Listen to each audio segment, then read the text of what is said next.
Good morning, everyone. We have a girl show for you today. Sagar is out. Where is he, Krystal? Sagar made a little trip down to Austin to record a couple podcasts with Lex Friedman and with Matt and Shane on their podcast. So I'm looking forward to seeing all of those, and he will be back here on Monday. But very glad, as always, to have you here with us, Emily. It's such a blast, and when Sagar goes on his honeymoon, everyone will get an extra dose. That's right. The girl show. Yeah, so buckle up. That's right. That is coming very soon. In the meantime, we have very much news to bring you this morning. It's morning in America, folks. I saw Ryan make the fascist and furious joke yesterday. Good job, Ryan. And then someone tweeted like 9 sequels to come. Yes, like, correct. What are we on, fast 20 now? Yeah, that's exactly right. And many of those sequels are coming this morning. So some pretty wild picks that we'll go through, some very interesting ones. We're also taking a look at Elon's influence on this administration. Some reports that the staff is already getting irritated with him because he's just like around all the time. So, and of course, there's always jockeying for power. And right now, Elon appears to have Trump's ear. So look into those dynamics as well. James Carville absolutely shocking me and saying that, hey, you know, maybe that Bernie Sanders had a point. Can you imagine? I never would have thought that those words would come out of his mouth. David Brooks has also said something similar. Wild times we're living through here, people. At the same time, New York Times facing a lot of scrutiny over taking down a video because it showed actually the polar opposite of what they had originally claimed that it showed and no longer served their narrative purpose, so they pulled that.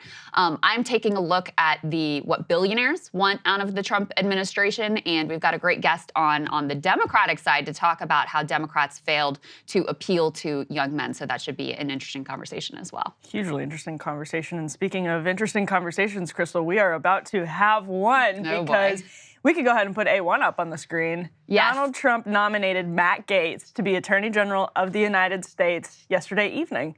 Yes, and Krystal was celebrating right away. This is my cup of tea right here. She was like, this is surprisingly refreshing. It's something. It was surprising. That part was true. This Axios report talks about how Republicans were stunned and disgusted at Trump picking Matt Gaetz for Attorney General. Now, I think the spin on that would be, you know, he's unorthodox on this and that position. True, he is, no doubt about it. But he also is just an unrepentant asshole and is probably the most hated figure among his colleagues on Capitol Hill. You can back this up probably better than I can. Yeah, he even among Republicans, first of all, even among Republicans, as you said, like MAGA-type Republicans, I was talking to one source that's definitely MAGA yesterday, and it was just, that source described the reaction among types on Capitol Hill and on the House side as, quote, Veep-ish. Everyone was just shocked, and he is, to your point, Krystal, he's really beloved by the base. Like, if you go to a Trump event and Gaetz is there, like, people love Matt Gaetz who are not, like, in D.C., which, you know, to most people would be like, oh, that means you're doing something right. That's a good thing. But in this case, it's because the more you've, like, interacted with him, the more you're like, oh, no. Like, you are just in this for fame and podcasting, and now I guess that's Attorney General. Definitely the vibe. I have my own like personal experience with him. We interviewed him a couple times over at Rising. Some of those times were actually even before Sagar was there, when it was myself and Buck Sexton that was co-hosting. And I remember one memorable incident in particular where he was quite upset with the tea selection in the green room and started raging at the intern there about how inadequate it was and storming around. So that's just kind of the vibe he brings to the table. You know, I saw some people even like, you know, Matt Stoller was like, oh, look at he's good on antitrust. And, you know, it's true. He likes Lena Khan. He does genuinely have some, like, outside of the traditional Republican type of views. But that also, in my opinion, is definitely not why he was put in the job. You know, there's a few things that are going on here. I mean, Trump says he wants retribution. And Matt Gaetz is the type of guy who will deliver for him in that regard. You know, in the first administration, Trump kept asking his White House lawyer, Don McGahn, how can I get the Justice Department to do what I want it to do and basically be a tool for me? And the topic came up so often, according to reporting, that ultimately McGahn, and it was someone else who was in the administration at that point, whose name I'm blanking on, wrote a memo of like, listen, the Justice Department is supposed to be independent. Here is what you can do. Here's what you can't do. And it was, they, you know, made a point of not only sending this memo to Trump, but also leaking it so that there would be a record that they had instilled in him, like, here are the rules and the boundaries, because this was something he was very interested in. What he figured out in the first term eventually is that even though he couldn't just like call Jeff Sessions or whoever was the AG after that and be like, I want you to go after this person, that if he said something publicly, then if he had someone who was sufficiently loyal in that position, they would pick up on, oh, he wants me to do X and Y and Z. And so John Kerry was one of the people, I don't even remember what this beef was over at this point, but was one of the people that had pissed him off. And so he talked about that publicly. The Justice Department started investigating John Kerry. Jim Comey was another one, of course. So that was how he did that in the first administration. This time around, you know, he's got a guy who's going to be even more, who already really knows who Trump would want him to go after. The other piece with Matt Gaetz, and we could put this next part up on the screen that is significant to note, is he immediately resigned his seat in Congress, which is unusual, because in 2 days' time, the House Ethics Committee was set to vote on releasing what's described as a highly damaging report outlining its investigation into Matt Gaetz, according to multiple sources familiar with that probe. So by resigning immediately, before that investigation comes out, and again, this is an investigation from a Republican-controlled House, he's hoping to short-circuit the release of those findings. He had previously himself been investigated by the Justice Department for potential sex trafficking of a minor. No charges were ultimately filed. This ethics investigation is said to be related to that line of inquiry and perhaps some others. One of his colleagues has accused him, one of his, Republican colleagues, Senator Mark, what's his name? I always forget his name. Mark Wayne Mullen. Wayne Mullen, yes. Mark Wayne Mullen, yeah. That last name always throws me for a loop. Anyway, he has accused Gaetz of always showing around on the House floor pictures of naked pictures of the women that he's sleeping with and various things of that nature. So that's the type of guy we're talking about here.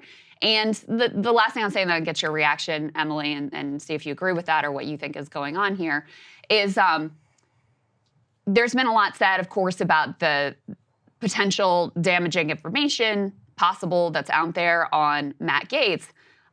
In one hand, that seems like, oh, that could be a problem for him with his colleagues. Obviously, they don't like him already. This report could still come out. You only need one Republican on the committee to actually vote for it to come out and join the Democrats for there to be a majority for it to be released. Could also very easily be leaked. But the other piece of that is if you're Trump and you know some damaging information about Matt Gaetz, that also gives you an insurance policy that this person is going to do exactly what you want them to do, or else you have this damaging information that you also could very easily release. That's a really smart point, actually. I didn't even think about that because it would make sense that Trump would want total compliance in an attorney general role, Absolutely. obviously. Like you said, Gaetz already kind of knows the types of people that Donald Trump would want to go after. And this is one of the big debates in the Republican world, period, right now, is what to do with lawfare in a second Trump administration, because this sort of consensus position is that you have to fight fire with fire. So if they're going to go after Donald Trump with the fire of their own lawfare, Comey is a really good example of this. I mean, I think there were some pretty obviously objectionable things, even some people on the left, especially. I agree with that. I mean, it was outrageous, some of the things that James Comey did. So then the debate now on the right is whether you have your own James Comey, right? Do you put Comey in here to sort of who are you going to spy on? Those types of things. Right. And these questions are actually very much being debated. And Matt Gaetz comes down on one side of that debate. Yeah. And I think, Lee Fong wrote a piece, actually, it's up in Unheard this morning, about how Matt Gaetz has I think it was called the progressive populist case for Matt Gaetz. And I'm reading it, I'm like, actually, Matt Gaetz has some really genuinely heterodox, on Syria, on Africa. His policies have been consistent and sort of libertarian foreign policy type things. And then on the other hand, he's been so good on Lena Khan. Just when nobody else is defending Lena Khan, Matt Gaetz will defend Lena Khan. And it's just okay, all of that may be true, but he's crazy. I'm glad I'm not the only one at this table saying that. He's crazy. It's like Trump is not mostly ideological, right? And so if you're trying to parse and think that any of these picks are really about ideology, they're not. They're about who he thinks. First, sometimes it's who he thinks looks the right part, right? And like, or who he liked on Fox News or whatever. Yeah. And with this one, remember J.D. Vance during the campaign said that the attorney general position was going to be one of the most important ones. With this one, I think loyalty, like having someone who is going to be a sycophant, who is going to do exactly what he wants him to do, that is the main qualifying position. It, I don't think, had anything to do with Matt Gaetz's position on Lina Khan, because I mean, Elon Musk, who is... Although that is relevant at DOJ. It is relevant at DOJ. But I mean, I would be shocked if Lina Khan stays in her job, because you've got Elon Musk, who was Trump's biggest funder, and we're about to cover how influential he is in all of this. He is at war with Lina Khan, as are like almost the entirety of the billionaire class, quite a few of whom lined up behind Donald Trump. So it would be shocking to me if Trump didn't deliver her head on a platter for a lot of the big donors who are backing him. But you know, the other thing I'll say about Matt Gaetz, I'm curious your read on this one too, Emily, is that when this first came out, a lot of people across the political spectrum thought like, well, this is just kind of a ploy. Gaetz is like a sacrificial lamb to kind of like grease the skids so that other nominees make it through the Senate more easily, because he's so wild and out there that Republicans in the Senate can show that they have some independence by voting him down, and then it'll make it easier to get the rest of the nominees through. I don't buy that at all. I don't buy that at all. I think Trump, and there's reporting to suggest this now. In fact, I think we might have some reporting on this. But anyway. Mark Caputo reported on it, Right, so Trump is very serious about getting Matt Gaetz in. And if he wants a nominee in, he's gonna get a nominee in, which is why I always thought, you know, the RFK Jr. getting floated for like, you know, some cabinet secretary, and people are like, I won't make it through Senate confirmation. I'm like, that doesn't matter. Trump has already gamed out how he can either put people in as acting secretaries, as he's done in the past, or the real plan appears to be to use recess appointments to get anyone through who wouldn't otherwise pass confirmation. And I think it's true that Matt Gaetz would have trouble getting through, or you know, even this Republican Senate. They have a 53 to 47 seat majority. But if you think of like, you know, Lisa Murkowski, Susan Collins, Mitt Romney, there you go. There's your three. Well, you just mentioned Mark Wayne Mullen, who's like a conservative stalwart. Actually, I think he's already come out and said that Trump knows what he's doing. And so don't get me wrong. The overwhelming, like probably 50 of the 53 senators are likely to back every single one of Trump's picks, no matter how wild they are. But it still does put you on the margins with Matt Gaetz, where he could get voted down going through a Senate confirmation process. But, you know, reportedly, they already have discussed how they're going to get around that and circumvent that. So I think you can expect Matt Gaetz to be Attorney General of the United States. Yeah, there was a lot of conversation in conservative circles where people, to your point, Krystal, were sort of shocked by this. And they were like, it must be 4D chess. Like, this must be a way to get Matt Gaetz to be governor of Florida. So Matt Gaetz drops out of his seat, he becomes governor of Florida. Or it's like you said, greasing the skids. So if you don't want to vote for Matt Gaetz, that's fine. Make sure you vote for Pete Hegseth, right? Like, I understand, okay, Gaetz, I get it. It's Gaetz, but like, if you're going to not vote for Gaetz, you are going to vote for Pete Hegseth. That is part of, he was like a bargaining chip, essentially. And it could, I mean, it's possible it's a little bit of both, right? That the first and foremost, the reason Donald Trump wanted Matt Gaetz is because he wants Matt Gaetz. And then he realized what maybe puts it over the edge is like, okay, well, say people say that's their line in the sand. Well, we can definitely get Pete through then, something like that. But I think it's absolutely true that he wants Attorney General Matt Gaetz. Like, that's the bottom line. Yeah, and I think if he wants something, he's going to get it. You know, he's never been more in control of this Republican Party.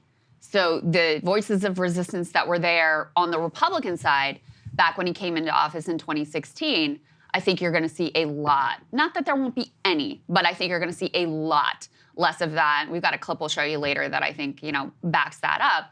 And so, and the other thing that, you know, as someone who's left of center here, looking at the way Republicans operate and the way Trump operates in particular versus how Democrats operate, Democrats would be like, oh, I don't know if they can make it through Senate confirmation. We're going to try to go ahead and triangulate to the person that we think can make it through.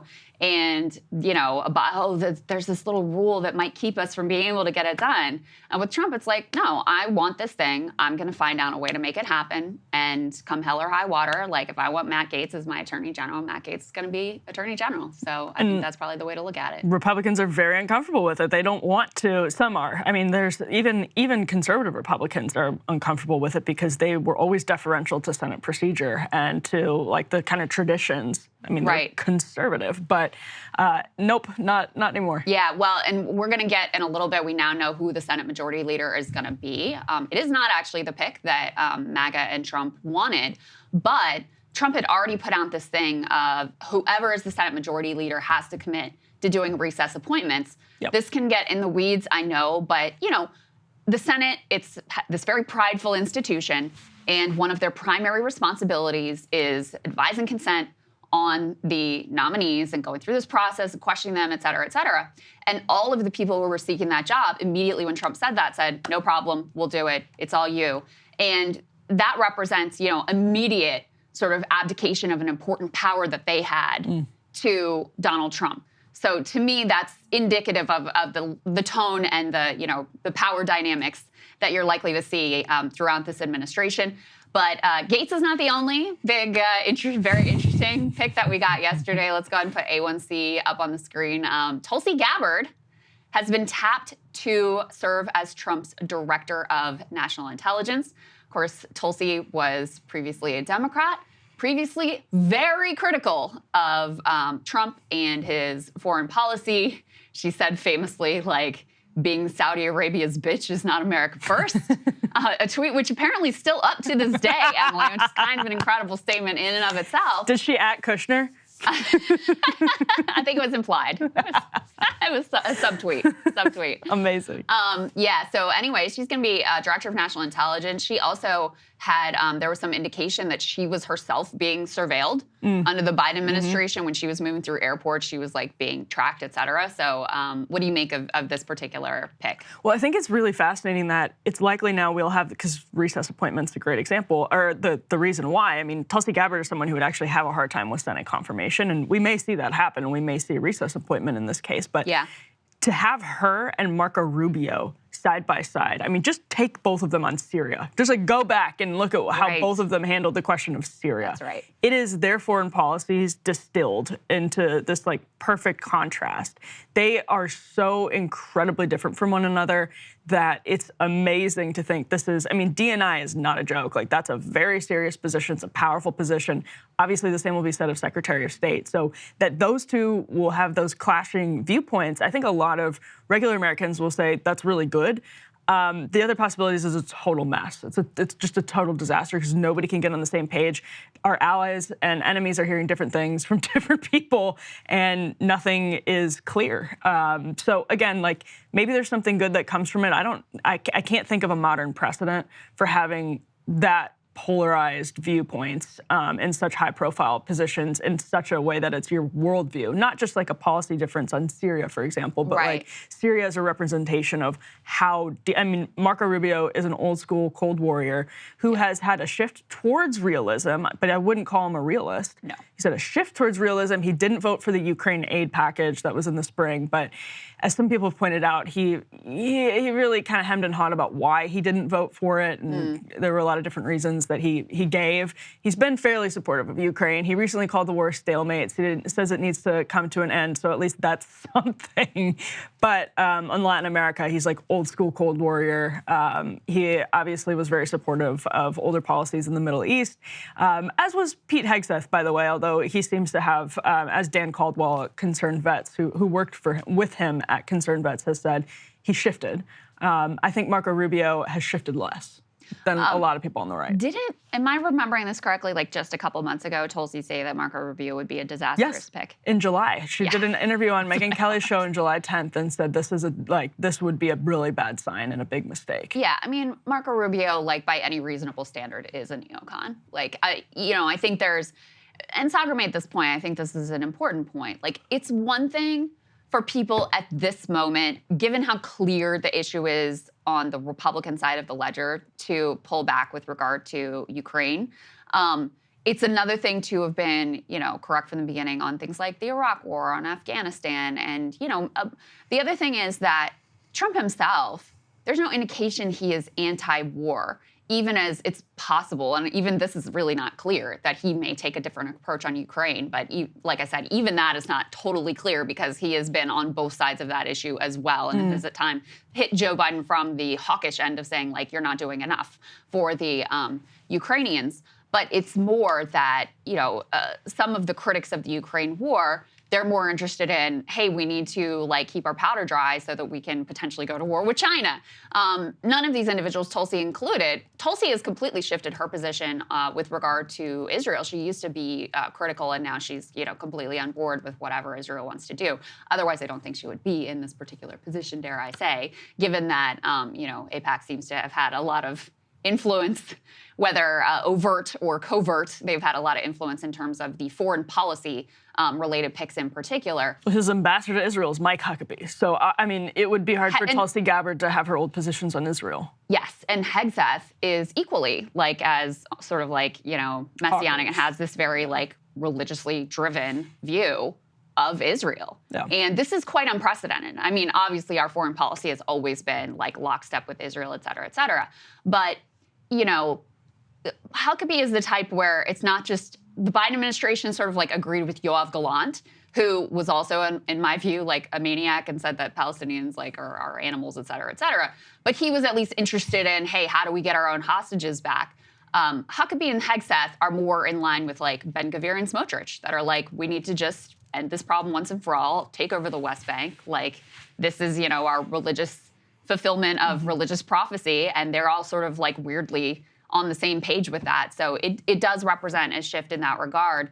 We'll move on to, we'll talk a little bit more about Rubio, but one thing I was thinking about, both with regard to the quote unquote deep state and with regard to the Department of Justice is, Trump, the way he portrays these type of picks is I'm going to make sure that justice is done and that it's not weaponized, et cetera. That's not actually what he wants. He wants it to be weaponized the way he wants it to be weaponized. Now, it's true in the first administration. I think it'll be even more true now. And, he's been pretty upfront about that. It's the same thing with things like surveillance, which falls under the Tulsi Gabbard DNI, where it's not that he's opposed to mass surveillance. It's not that he's opposed to censorship. It's that he wants it to be applied to his enemies. So, things like surveilling any sort of left movement, racial justice, economic justice, certainly the pro-Palestine movement, any, resurgent Black Lives Matter movement, anything like that, he would be totally cool, if not affirmatively in support of the type of surveillance that's been weaponized against all kinds of activist groups across the board. And we've already seen his positions with regard to censorship. I mean, he wants to deport anyone who is pro-Palestine. He wants flag burning to be banned. The list goes on and on. So it's not like he's actually pro-First Amendment. He just wants speech restrictions to be applied in the way that serves him and goes against his own political enemies. So I think that's the other thing to keep in mind when we're talking about the powers at DNI. And there's some Republicans who are really strong on free speech and consistent, like Thomas Massey. Yeah, absolutely. Hopefully Tulsi Gabbard, but I mean, I think it's an open question. And Rand Paul, but you need one of them. You know what I mean? It's so easy for the others to slip into, this is anti-Semitic speech. Of course it must be surveilled, or of course it's anti-Semitic. It must be connected to foreign terrorist groups. So of course it falls under this umbrella, or it goes into this category of something we have to surveil. So it's very, very easy for even people who are anti-establishment Republicans to slip into that. That's so right. I think that is also a huge unanswered question. And I'm optimistic about Tulsi Gabbard. I'm one of the I still have faith in Tulsi, but we'll see. Yeah, we will. I mean, the reason I don't is because she's just totally flipped her position on so many issues with no explanation for it. And so, to me, it just seems like she made a calculation that her path to having more notoriety, influence, power, et cetera, was just to come on board with Trump and whatever that entailed. And hey, she played her cards right. Worked out for her. I'd rather have a Trump administration with Tulsi Gabbard and Marco Rubio and I like Marco Rubio, honestly, but than just Marco Rubio. You know what I mean? Like, it just makes me more comfortable as an American that there's at least some divergence on really critical issues. And yes, I think Gabbard has changed her mind on some key things, but some of those have been, I mean, I just don't have a sense that maybe other than Israel, she's had a fundamental shift in her worldview on foreign policy in a way that would put her in line with a Marco Rubio. So I think we could be in for some really interesting disagreements in the Trump administration. Yeah, we'll see. We'll see how this all plays out. It is definitely going to be interesting. We've referenced this already. We could put A2 up on the screen. Marco Rubio, it is official in for Secretary of State. Emily, what happened here? Because this got reported, and there was kind of a freak out on the MAGA side because he is a neocon. And, you know, Lil Marco, Trump himself, had very critical words of him to say in the past about how he'd be Sheldon Adelson's puppet, et cetera, how far we've come from those days. Anyway, there was a delay in the release of this name on the Trump side. There was some suggestion that, like, oh, you know, Tucker was flying down to talk to him, and there was this whole coalescing of all these people who were going to try to talk him out of putting Marco Rubio in its state. But ultimately, Marco Rubio is in its state. So what do you make of all of that? What can you say about that? I mean, I think it was, so the Rubio people were really confident from the beginning. So I think they, and someone was confident, obviously, enough to leak it to Maggie Haberman. Right. But that said, even after it's leaked to the New York Times, there's a series of days where Donald Trump makes all of these other major announcements, and of people who are much less orthodox picks than a senator. You know, Pete Hegseth is a good example. Right. And Marco Rubio comes, Wednesday night, Wednesday evening, somewhere around there. I mean, yeah, I think there was an effort to thwart it among people. You know, people can probably guess who they are. If you remember when Dave Smith tweeted something like, the battle against Mike Pompeo is good, but like we have to make sure there are no neocons in this administration. Donald Trump Jr. quote tweeted that and said, agree 100, I'm on it. 100. Yeah, I'm on it. And so I think, you know, you could probably read into what happened over the series of days. There were some leaks that it was coming from Rick Grinnell's camp. Rick Grinnell obviously would have wanted a position similar to that, and he doesn't have anything so far. Not DNI, not CIA. Those were all things that he was talked about for, not DOD. Any of those, like, it just didn't happen for Rick Grinnell. And I think there probably was. Rick Grinnell said he wasn't the one leaking negative things about Marco Rubio, but that doesn't mean that it wasn't people in his camp. It doesn't mean it wasn't people in his camp, and it doesn't mean actually that whether they were in his camp or not, it doesn't mean that, you know, maybe somebody like Donald Trump Jr. or Tucker Carlson weren't lobbying really hard for basically anyone but Marco Rubio or John Bolton, obviously, but basically anyone other than Marco Rubio, because they see him as a pretty, like, that's a holdover from the previous Republican Party on foreign policy. Right. And so the fact that he gets chosen anyway, in spite of that kind of relatively organized effort to block him, what do you think that indicates about who has influence? Yeah, I mean, I think that tells you exactly what's going to happen in this administration. That, you know, and you read into that Susie Wiles or? Susie Wiles, probably Susie Wiles. Susie Wiles, by the way, has been affiliated with Mercury, which is like the swampiest lobbying firm in D.C. We're talking pharma, like all the bad guys. And it was who Paul Manafort was lobbying for when he was lobbying on behalf of the Party of Regions in Ukraine. He was doing it through Mercury, and so.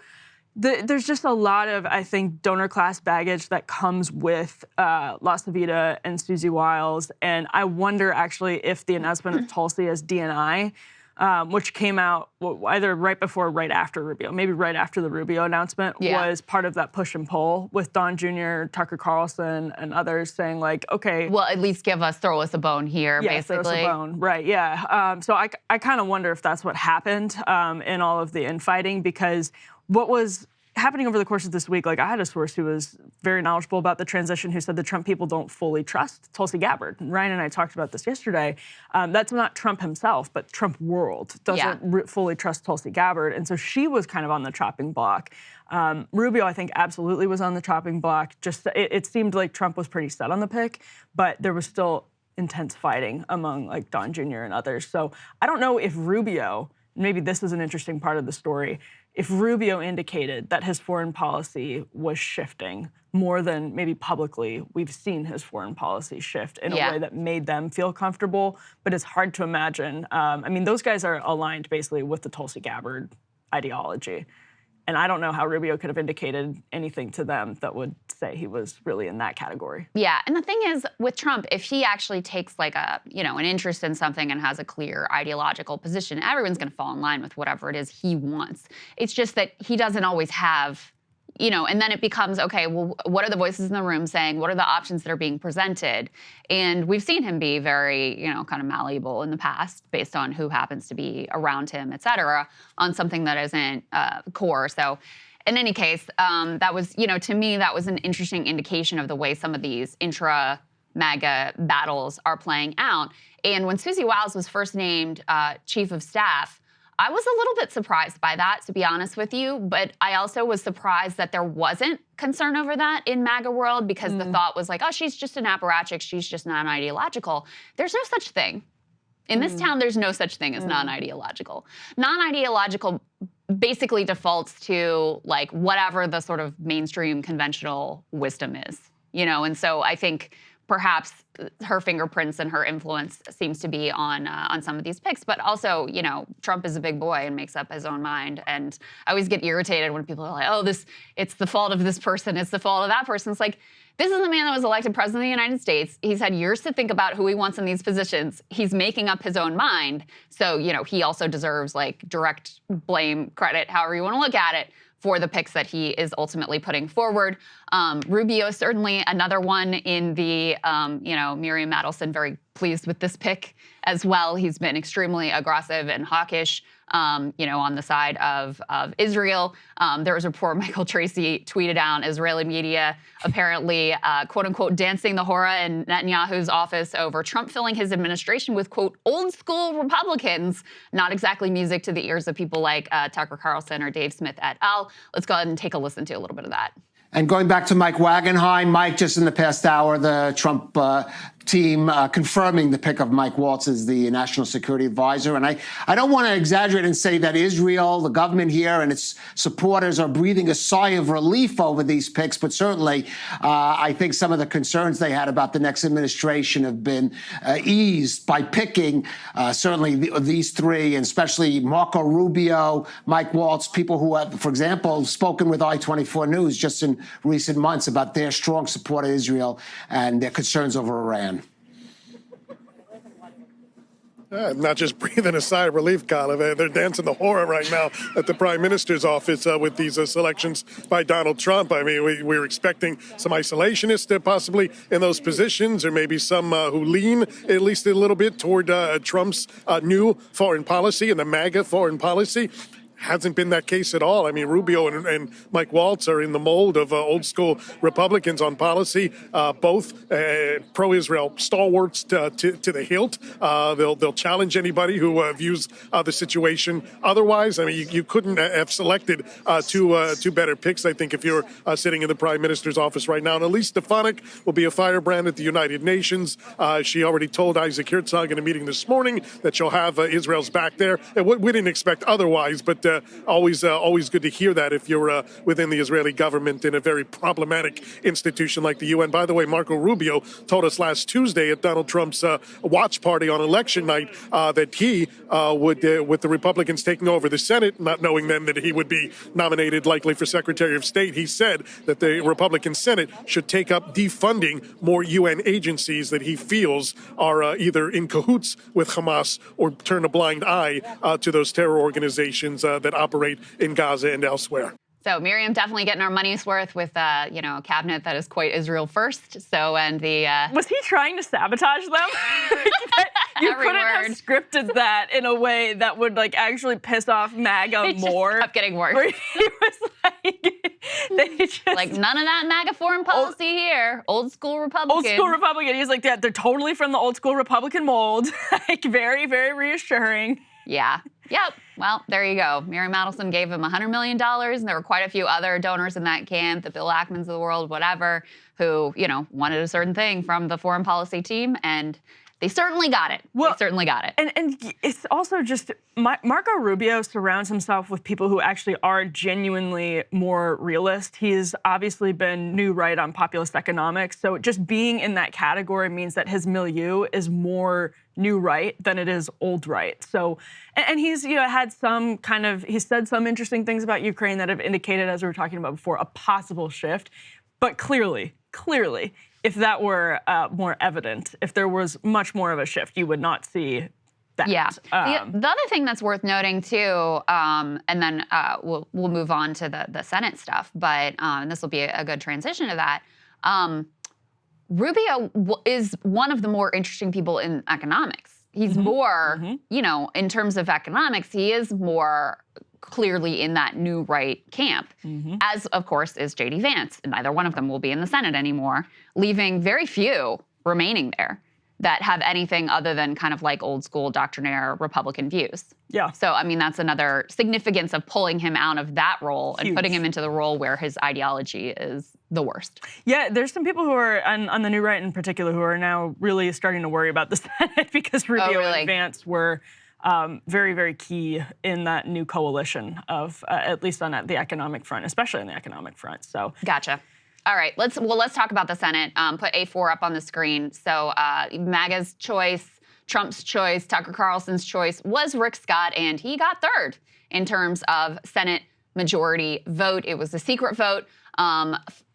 John Thune ultimately wins with 23 votes. Cornyn got second with 15. Rick Scott comes in third at 13. I'm quite sure if this was not a secret ballot, the results would be very different. But break down some of these dynamics for us, Emily. Yeah, so this was, and Ryan and I talked about this yesterday as the vote was happening. Right. Which is just like, it was a mess. I mean, this entire process has been a mess, but Rick Scott for years has been laying the groundwork essentially to step into the vacuum, knowing that McConnell was ailing, which is another thing that was kind of kept quiet for a long time. I was talking to someone last night who works on the Hill and takes pictures on the Hill and was saying basically that McConnell doesn't like to be photographed in his wheelchair. Wow. And he is often in a wheelchair now. So a lot of people in the Senate knew that this was coming. And Rick Scott saw that, started laying the groundwork for it. Cornyn and Thune are big McConnell allies. So MAGA world, Donald Trump Jr. tweeted, I mean, this was like a year ago, maybe less than a year ago, we cannot let Cornyn and Thune take over the Senate after Mitch McConnell leaves. Like, he flat out said that. And now, obviously, John Thune has won this race. So conservatives got behind the Rick Scott bid. Like, MAGA people got behind the Rick Scott bid because Rick Scott agreed with Mike Lee that they needed to do some of these procedural changes to the way the Senate worked. Some of that was like pulling back Harry Reid's centralization of power, which people could debate the inside baseball Senate mechanisms, but it was that. It was also just like, come out with a clear plan for your policy goals every year, like some fairly unobjectionable things, but that Republican leadership is hesitant to do because they don't want to be bossed around by the what did John McCain say, the cuckoo birds? Remember this was back in 2014, the Ted Cruz, Mike Lee, and Rand Paul. Yeah. They don't want to be bossed around by people like that. They want to do what they want to do. And so Rick Scott became the very problematic figurehead of what I think is a good movement. Because Rick Scott has all kinds of corporate baggage. He has all kinds of, he's just not a charming spokesman. He's like a Medicare fraudster. Yep, and not a charming spokesman at all. Right. He doesn't make deals. He's not one of those people. Like, even there's some MAGA people who you can hate the swamp and you can still be good at operating. You can still be good at actually negotiating. Yeah. Rick Scott is not seen as one of those people at all, and for good reason. He's sort of prickly. Yeah. And so everyone gets behind Rick Scott. But knowing that Rick Scott doesn't have a shot in hell because people don't really like him that much, MAGA conservatives started to work on John Cornyn and started to try to get concessions out of John Cornyn and say, all right, Cornyn, you know that you need us. So why don't you just say, or why don't you just give us a little bit of these procedural differences? He became a Kevin McCarthy figure. That's how Kevin McCarthy became speaker, sort of giving a little to the Freedom Caucus. Right. That's what Mike Lee was asking for. And Cornyn went along with it. Cornyn lost. And Yeah. it was obviously, I mean, they're sort of splitting the vote between Scott and Cornyn. So I think most people didn't want John Thune, but one of my sources who was working on this gave a pretty good quote yesterday when I asked basically what happened. How did Thune edge out Cornyn and Scott? This source said, quote, handing out committee assignments like candy and activating K Street. The conference has been clear, this person said, that they want reforms and expect them. John Thune did not win by an overwhelming margin. He's edged out Cornyn by 5 votes. He has a mandate, but barely. He's going to have to shake up the status quo to retain the trust of the conference. So we will see if John Thune feels that pressure and gives in to some of these things like having 4 weeks of debate before an omnibus, which I think everyone should say, like, yeah, that's great. 4 weeks of debate before we spend billions of dollars in all of these different ways. That sounds good. I wouldn't be super optimistic that he'll do that, though.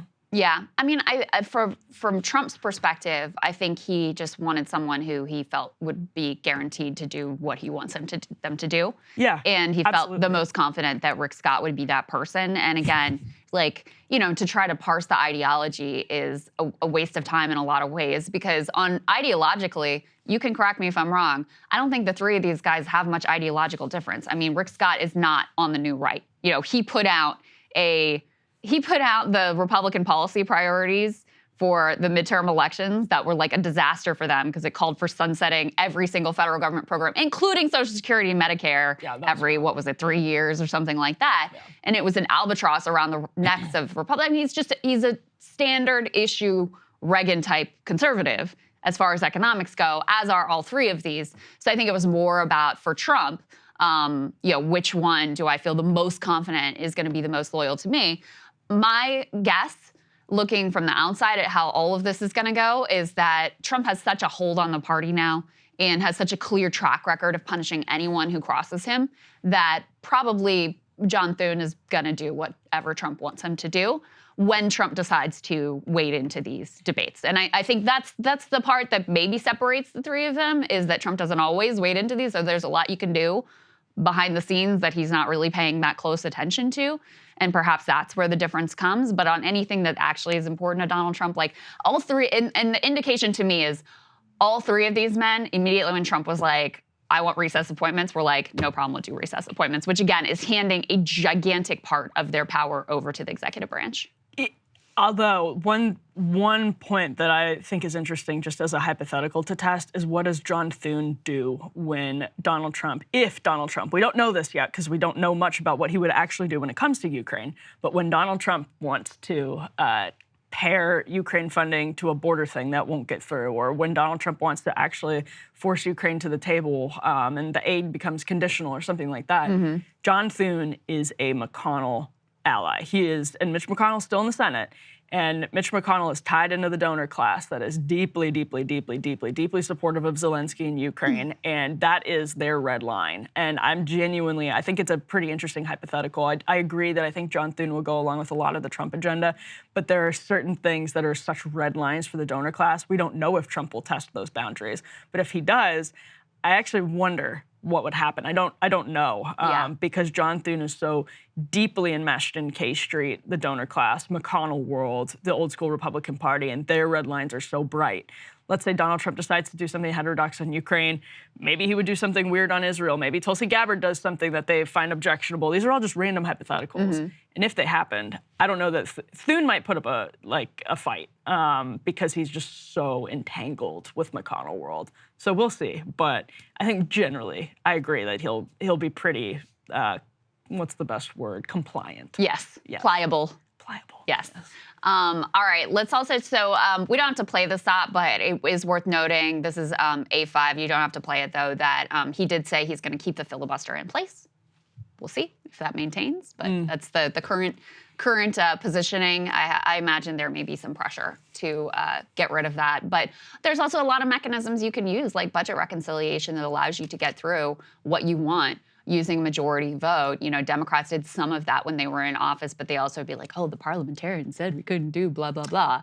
I don't think that the Republicans will have that same like, oh, the rules, the parliamentarian ruled, we can't do. So there's still a lot they can get done with a 53-seat majority. They're pushing reconciliation right away. Yeah. Like that has to be first 100 days, pass the priorities through reconciliation, border priorities, like put it all in there. Yeah. So that'll definitely happen. Absolutely. The other thing that David Sirota, always with his eye on the ball, you guys should be subscribing to Lever News because they do great work. I don't care where you are on the ideological spectrum. Put this up on the screen. Thune is like an actual lobbyist. I feel like like that was his profession before he was in the Senate. Yeah. He was a lobbyist. And Sirota says, less than 2 years after the East Palestine disaster, Republicans have now made their new leader a former railroad lobbyist who helped block rail safety legislation. So he is a swamp creature. I don't think there is any denying that. He was the problem on that J.D. Vance Sherrod Brown bill. John Thune was a hugely problematic. What's the phrase? Gumming up the works. Yeah. For that bill. Gotcha. The other thing, last piece, and then we'll get to Trump's meeting with Biden, is this is indicative of how I think most of this is going to operate on the Hill, whether it's people who were at some point adversarial to different Donald Trump priorities. Trump has cemented his full control of this party. Congressman Troy Niels had a memorable quote about this. Let's take a listen. There's no question he's the leader of our party. So now he's got a mission statement, his mission, and his goals and objectives, whatever that is, we need to embrace it. All of it. Every single word. If Donald Trump says jump 3 feet high and scratch your head, we all jump 3 feet high and scratch our heads. Okay. Sure. I mean, that's whatever his goals are. Doesn't matter. It's what a lot of the MAGA base wants. It's exactly what the MAGA base wants to hear. And it's a great reminder that there is no MAGA without Donald Trump, meaning he is the ideology. And, normally what you would say is whatever, what the Tea Party wants, that's what we want. It's different when you're saying when this one individual wants. That's what we want. He is the ideology of MAGA. Yeah, I mean, that's exactly right. And so it's a very honest statement. And while others would have too much shame to say it quite as overtly as this gentleman did, that is the operating sentiment among the vast majority of the Republican Party at this point. Interesting meeting that happened yesterday between the current president and the once and future president. We can go ahead and take a look at this. Joe Biden meeting with Donald Trump there, fireplace ablazing in the background, and seemed quite friendly. Trump, I was enjoying himself, certainly. Look at Joe Biden, man, big old smile on his face, seems happy and relaxed. There's a photo op afterwards, everybody getting together for a nice picture. What do you think of this? The fire is a metaphor, right, Krystal? Because if we go back and we look fire of that relationship. Right, burning bright. Burning bright, burning furious. I know we're going to have also, if you're watching this, we're going to play the video of Obama and Trump's meeting, which was so much colder and literally must have been colder because there was no fire burning in that same fireplace. That's so true. But I mean, the photo shot, the photo shoot that they did with Joe Biden, I actually thought was, at first I was like, this looks like AI. Right. When I saw the pictures, because they were so friendly and warm. And a lot of people, Krystal, I don't know what your take is on this, but a lot of people are looking at this, at least in the online discourse, and being like, this makes me so mad because you were calling Trump a fascist, the end of democracy. He was being compared to Nazis. He was saying, when you were pushing the story about how he wanted generals like Hitler. The DNC projected that onto Madison Square Garden.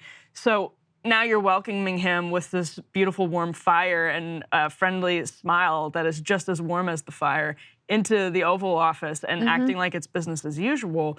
Feels like you were just messing with us to get our votes. Yeah, well, that's weren't serious about that's it. a thing to be enraged about, whether you're on the right or the left, because from my perspective, Donald Trump does have a fascist ideology and attempts to operate as such.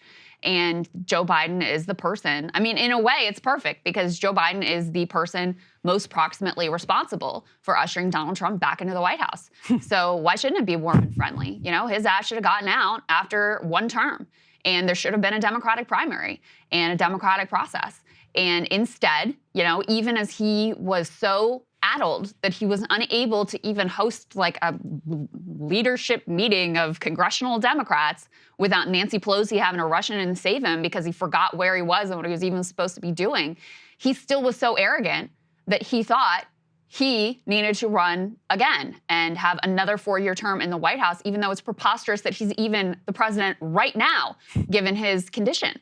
So in a sense, it's like, yeah, this is kind of perfect because you are the person who helped get this man right back where he was before, even though your previous, stated goal and what you thought was going to be your legacy was the one thing that Joe Biden was nominated by Democrats to do in 2020 was to end the Trump era. And instead, you have extended it. So, hey, there you go. Enjoying the fruits of your labor, Joe Biden. Great work. Totally. And I'm loving the memes that Brandon is like a secret Trump supporter, right? Like, this has all been... He does look happy. Elaborate ruse. Yeah. He does look happy. It's like when he put the Trump hat on. And I don't think he understands, because his brain doesn't function, that, like, he thinks he's been proven right by the fact that Kamala lost. Yes. He thinks people are looking at this, because I'm sure this is what his aides are telling him and his wife and whoever, Hunter, that, oh, you would have won, Pops. You would have done it. And everybody sees that now. Everybody regrets that they didn't keep you. No, the reality is, as the Pod Save dudes revealed, you are headed to a 400 electoral college vote loss. Yeah. Like a dramatic, sweeping. Right now, it's like, okay, they lost every battleground state, but it was close. It was like a couple 100,000 votes. All right, we could get back in it, blah, blah, blah. We held on to most of our Senate swing state seats outside of Bob Casey. Like, okay. But if it was 400 electoral college votes, you're talking a supermajority in the Senate, very likely. You're talking massive House margins. You're talking like just, it's over. It's over. Just to show you the contrast with the Obama-Trump visit, which I think also is just symbolic too of this isn't Trump's first time in Washington. Like, this is normal now. And there are a lot of young Americans for whom, in terms of their cognizant life, the Trump era is really all they know. So let's take a look at the very different vibe of Obama and Trump together during that transition. Most of all, I want to emphasize to you, Ms. President-elect, that we now are going to want to do everything we can to help you succeed, because if you succeed, then the country succeeds. Please, sorry. Well, thank you very much, President Obama. This was a meeting that was going to last for maybe 10 or 15 minutes, and we were just going to get to know each other. We had never met each other. I have great respect. The meeting lasted for almost an hour and a half, and it could have, as far as I'm concerned, it could have gone on for a lot longer. We really, we discussed a lot of different situations, some wonderful and some difficulties. I very much look forward to dealing with the president in the future, including counsel. So anyway, no fire blazing there. Very obviously, much different body language for those who read into all of those things, and the vibe very different. And I like your point that for a lot of young Americans, this is perfectly normal now. And for the last 10 years now, Donald Trump has been normalized. Yeah, this is politics in America now. The host of the Celebrity Apprentice, I will never get numb to the host of the Celebrity Apprentice being the president, going straight from the Celebrity Apprentice to the president of the United States, partially because Democrats insisted on Hillary Clinton and then insisted on Joe Biden. Yeah, and I think, of the many takeaways and autopsies and whatever, it's not maybe the most important point, but one important point is, like, this is the era that we're living in. And so just now trying some blow-dried, like Pete Buttigieg or Gavin Newsom or whatever, and thinking that's going to be the answer to your prayers. Blow-dried. True, right? Yeah, oh. You know what I mean by that? Well coiffed. Yeah, I mean, like that very like buttoned up politician-y, like very smooth on Fox News or whatever that liberals fall in love with. But, Trump is obnoxious and divisive, and he puts on a show, and he goes out there and rants and raves about, people's dick size and Hannibal Lecter and whatever. By the way, nobody has talked about how Hannibal Lecter, nobody's talked about him for Attorney General, and nobody's talked about how he's the big winner of this election cycle, because I remember a couple of months ago, NPR did like a half-hour-long show about how weird it was that Donald Trump was using this in every rally. Of course it was weird, but like, who cares? See, in that's the the scheme of things. And Democrats are still out there like, let me focus group test my way. Like, do you watch this man? Yeah. Do you see what he does? Do you think that he went through, Hannibal Lecter focus groups? Well, No, like, literally. No, that is not how politics works, at least not in this era. So, Right. take some cues here, learn some lessons. Yeah, and the last thought on all of this is I blamed Democrats for like their failures in allowing the host of Celebrity Apprentice to become president, but it's also Republicans. Like Donald Trump is right in his diagnosis of many of the problems in the Republican Party, and because Republicans don't have viable alternatives to Donald Trump, you keep getting Trump too. So it's the system. We get the system we deserve. We get the culture and the system and everything we deserve. All right. Well, speaking of who's in control and what era we're in, I mean, in a lot of ways, this is Elon Musk's era as well. We can put this up on the screen. Apparently, reportedly, from a couple different outlets, there's starting to be some heartburn among the Trump staff with Elon Musk's described near constant presence at Mar-a-Lago. One person said he's behaving as if he is a co-president and making sure everyone knows it.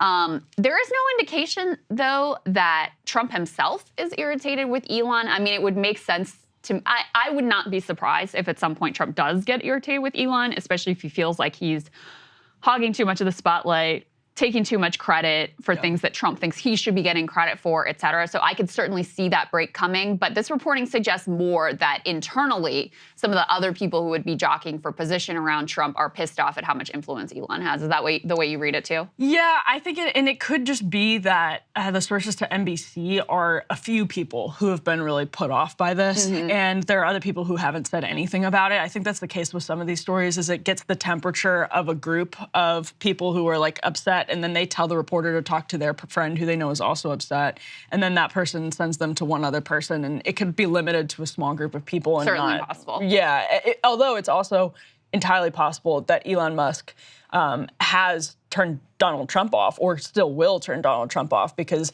you fly too close to the sun. And we've seen it happen with Trump, that he really, I mean, J.D. Vance has handled this fairly deftly, that like you really do not want to look in any way whatsoever like you were taking credit, like you are the brains behind the operation. That infuriates Donald Trump. So it wouldn't surprise me if that had started to rub Trump or people close to Trump in the wrong way. It also wouldn't surprise me if this was limited to, like, I don't know, Susie Wiles or someone like that and her allies. To me, the way I read these comments, one of the things they said is that Elon's sure taking lots of credit for the president's victory, bragging about America PAC and X to anyone who will listen, trying to make President Trump feel indebted to him, and the president is indebted to no one. I read those comments as someone wanting Trump to see those comments and get pissed off. Yes, right? I think that's right. An attempt to try to create that division, which probably is inevitable, given, two giant egos and narcissists. Eventually, there's going to be some source of conflict. I would be surprised if that didn't happen at some point. Especially with what seems to be right now a very fluid moment in Elon Musk's sort of ideological journey, in that after Donald Trump was assassinated, like he had been giving significant money. We now attempted assassination, still alive, still with us, very much so. That Elon Musk was formally endorsing him, but we now know he had been giving a lot of money to Ron DeSantis in the past, and so we also know he had been like fairly aligned with Democrats in the past. Yeah. And, no, he previously thought that Trump was completely unacceptable to be in the presidency. And not just because he was like a never Trump Republican, but because this is a Tesla guy. Like he has we heard them talking about climate change that one time on the X Space when Donald Trump, like it was just a wild, like total cartoonish conversation that they were having. But like they do have some differences. It just seems like Elon Musk in this ideological journey that he's on is becoming more and more ideologically aligned with Trump himself, like Donald Trump as an ideology, like we were just talking about, as like Donald Trump is the ideology of MAGA.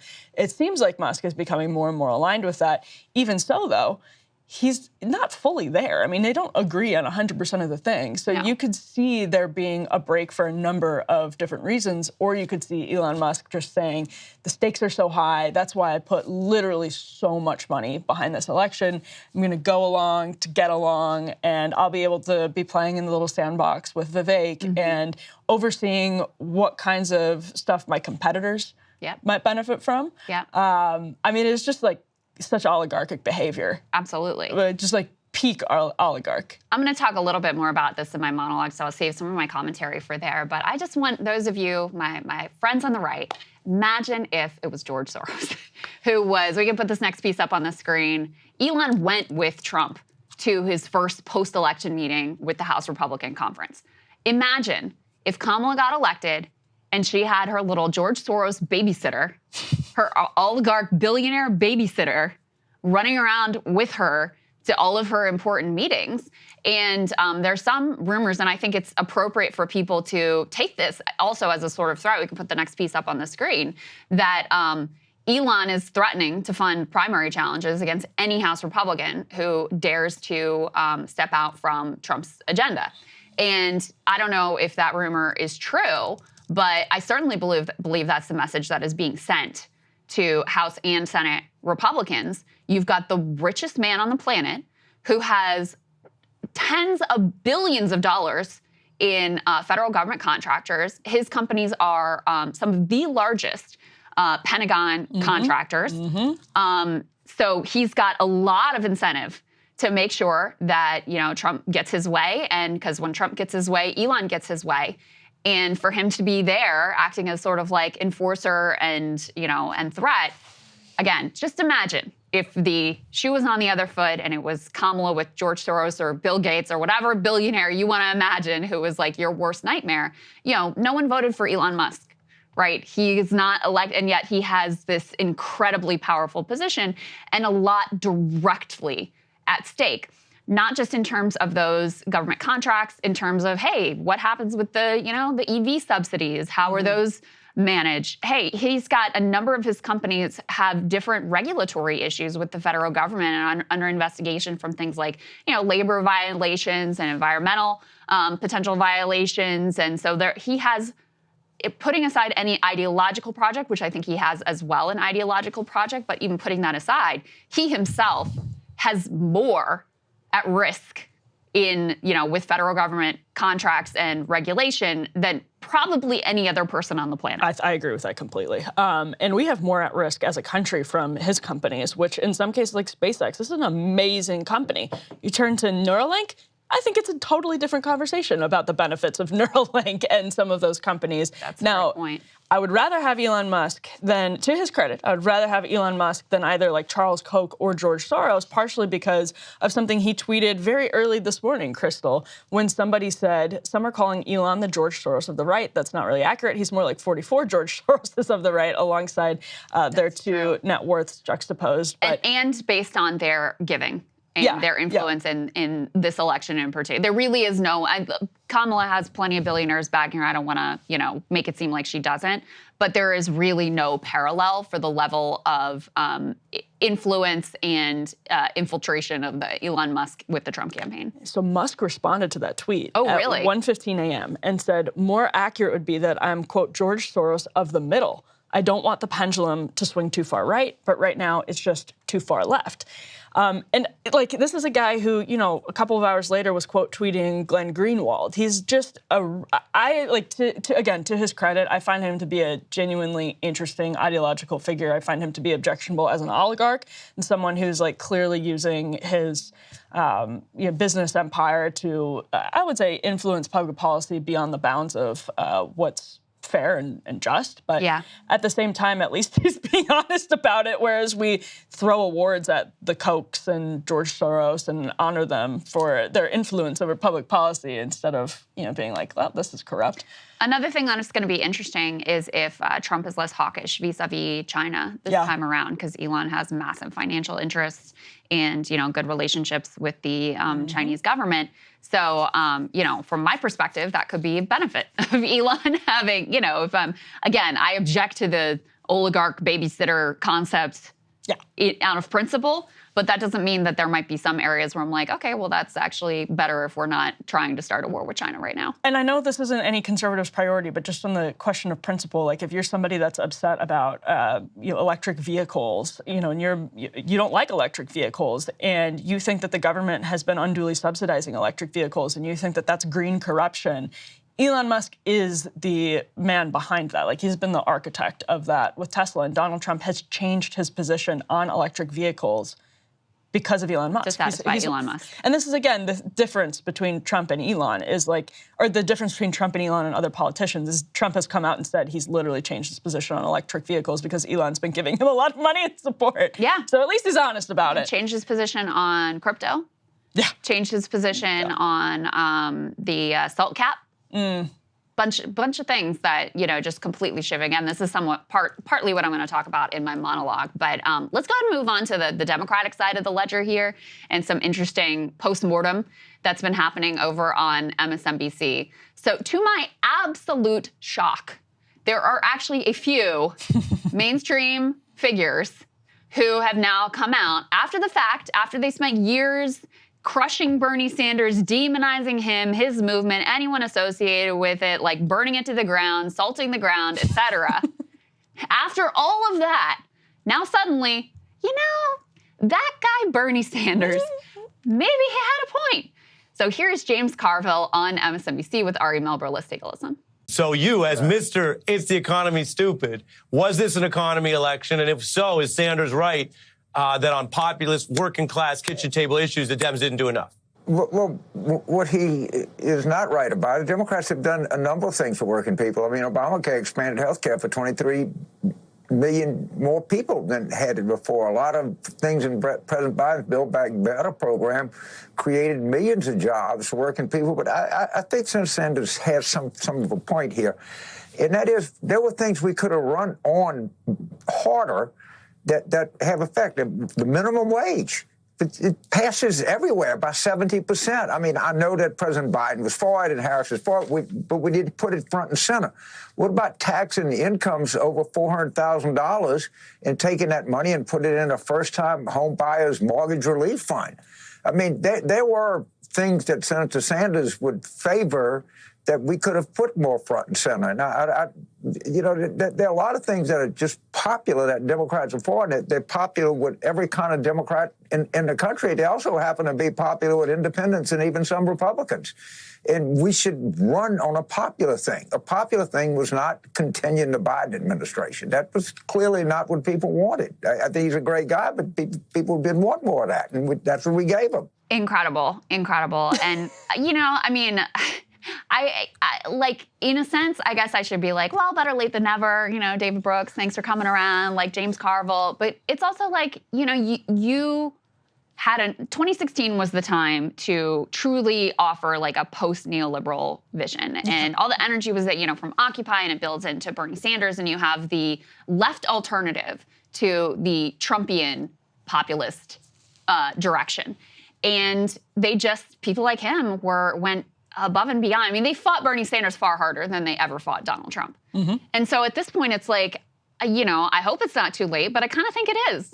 And there is no, Bernie Sanders, he's 83 years old. Like, for him personally, he's still with us. I actually saw him speak last night. And man, he is still sharp as a tack, hasn't lost a step intellectually whatsoever. But he's 83 years old. Like, there has to be a successor to him. There's no one that's obvious that has the same type of just, credibility and appeal that he truly did to independents and some Republicans. And even as James Carville says this thing about like, yeah, there's things that he said that are popular, I think they still don't get that it's not just about like, okay, these policies are popular and like, let's check off the list. Because frankly, Kamala Harris did do some of that, right? She did have a good economic program that she ran a lot of ads about with, anti-price gouging and child tax credit and these other things. It has to be, though, part of a story with villains. And that's the part that the Carvilles and the David Brooks and the whoever of the world are uncomfortable with.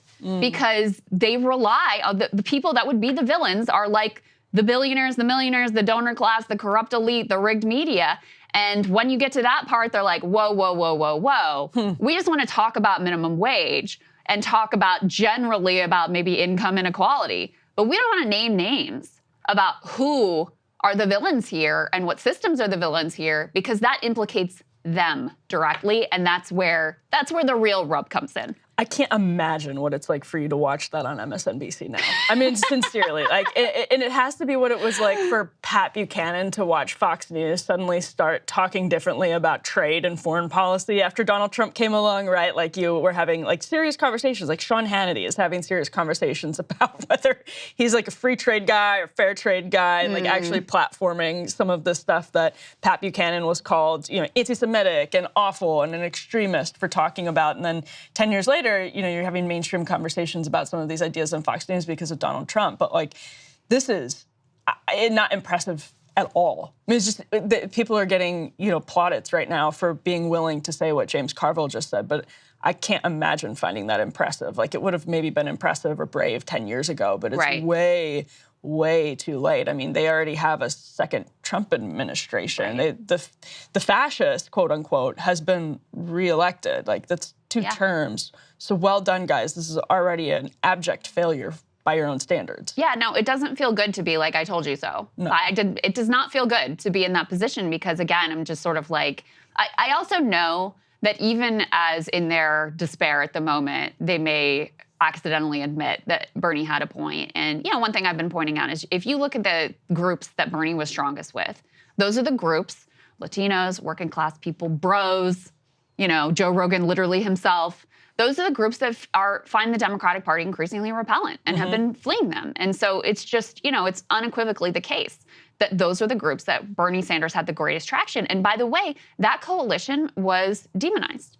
It was demonized. By them. And Bernie himself was demonized as being racist and sexist. And, you know, for the left getting all the blame for identity politics, they're the ones that invented identity politics effectively under the Hillary Clinton campaign to smear Bernie Sanders and, by extension, his entire movement. And, you know, we're going to talk to a young Democrat about the, you know, the conversation around young men. But part of that conversation has to be the way that the young male supporters of Bernie Sanders were treated and smeared as, you know, toxic, sexist bros who were only there because they were, like, you know, interested in opposing the first historic female president. And so, yeah, when that's the message that has been routinely coming out of the Democratic Party now for 8 years straight, that's going to have an impact too. I'm not saying that's everything that's going on, but I also don't think it's something that you should just completely ignore when you're looking at the number of people who did travel along that Bernie to Trump pipeline ultimately. Well, and I think that's such a good point, just lastly, about diagnosing the problem but not being willing to, like, go fully with the right treatment, if we're using that metaphor, and that, like, finally they're seeing what has been obvious. I mean, it's not impressive for them to come around to this in 2024. Right. But at least being willing to, like, admit it and have that conversation, all right, that's one thing. But if you're not willing to admit that your friends are the villains in the story, then you can't treat the problem, because that would require actually undermining their power, their influence, their bank accounts. Like, that would require taking really tough pills. Yeah. And they're not willing to do that. Easy to say Bernie is right now that Bernie Sanders is 83 years old and is completely he won't run again. Irrelevant to any sort of future conversation about power. This was interesting to me. Let's put C2 up on the screen. And I think indicative of probably the way that Democrats are actually going to react to this loss. So among Kamala Harris voters, they asked this question, this was YouGov, who do you think is more to blame for the outcome of the 2024 election? So 24% say Joe Biden, makes sense. 6% only say Kamala Harris. And I actually think it is fair to blame Joe Biden more than Kamala Harris, although obviously both shoulder some blame for the decisions that were made here. But the majority say it's just a bad year for Democrats. Meaning, like, you know, they'll get them next time. No need for any major changes or adjustments. And you hear people like Jim Clyburn out there being like, everybody just chill out. It's like, by your own lexicon, the country just elected a fascist. Yep. And you're like, let's just chill out. No big deal. We'll get them next time.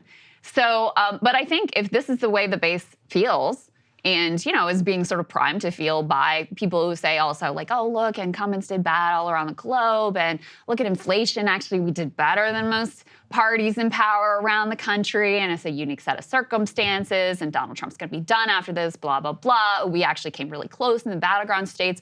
There's a million reasons they can come up with for looking at this and saying, like, we don't really need to adjust. We can keep doing our thing. There always is. And we'll get them next time. And I think that's probably going to be the primary reaction. You'll have the, you know, the signaling from Seth Moultons of the world of like, oh, we're going to, you know, whatever issue is polling the most poorly, like let's just throw that issue under the bus. And, you know, especially ones that don't harm the donor class whatsoever, like being more oppositional to trans people is not going to hurt any donor base. So that's easy to do. Let's just do that. In terms of any sort of like dramatic, we already know because they're re-electing the exact same House leadership they've had. There's no conversation about any sort of like massive purge. And so, yeah, I think they're just going to keep heading in this direction. And this direction, if the trends and the realignments continue, like they're screwed. Because yeah, right now you might be kind of in the ballgame, but only a third of the country, roughly, of adults has a college degree. So if you're effectively like only winning college degree holders, you are not a contender to be a majority coalition anymore. Like that, if that trend continues, you're going to be a permanent minority with basically no power outside of certain blue areas. I mean, it's for a lot of people on the right, seeing the numbers among young people of shifts, not just in terms of who they voted for via exit polls, but public opinion polling on different issues. Young men, I know we're talking about this later, but the point I'm trying to make here is that like that's shocking to people on the right. If you had told people on the right 10 years ago that young people would have shifted that dramatically on different issues, especially young men, it would have been unthinkable. That was literally like a fantasy that anyone would have ever been able to make those shifts in such quick time. And now Gen Z is seeing a boom in trade skills, people not going through a full college education. So yeah, I think college enrollment has peaked. I agree. So like if your projection is like, but more and more people keep getting college degrees, I think that's a faulty assumption. Yeah, I agree with that. And I think we're seeing pretty clear signs that's the case. So, you know, this is Republicans, I think, are poised, potentially, I agree with Ezra Klein, that they're poised to overinterpret their quote-unquote mandate and overreach. True. Because Kamala Harris is like a terrible candidate and still managed to win nearly half of the country's vote. I mean, this is probably going to be a popular vote that's like a 2-point difference. So I think it's very possible. And even in some of these battleground states that Donald Trump ended up sweeping, it was a really thin margin. So I think it's possible that Republicans overreach and they do interpret this quote-unquote mandate, but even so, the long-term trends for Democrats, there are some really worrying signs, just like there are for Republicans. The country's not with them on abortion, country's not with them on tax cuts for the wealthy, is not with the donor class of the GOP on the social safety net. There's some serious foreign policy differences between that donor class and the average voter as well. So there are real problems for Republicans down the line. But for Democrats, I mean, the long-term trends with younger voters, that was never a worry. And now it is. Yeah, absolutely. I do think some of what was seen this time is not only a shift to the right. I think that's real. But there was also fewer young people who turned out. You know, there was a depression of the sort of like Democratic young base. And, you know, Gaza has to be part of that. Has to be part of that. I don't want to overstate it. I think, you know, it'd be easy for me, given my ideology, to say, like, this is the reason they lost. I think it is part of the reason they lost, though, you know, because how can you really feel like, oh, I'm standing for the good and the righteous when you see in your social media feed every day? I mean, I've seen horrors that I never imagined and will never be able to get out of my head, and I know I'm not alone.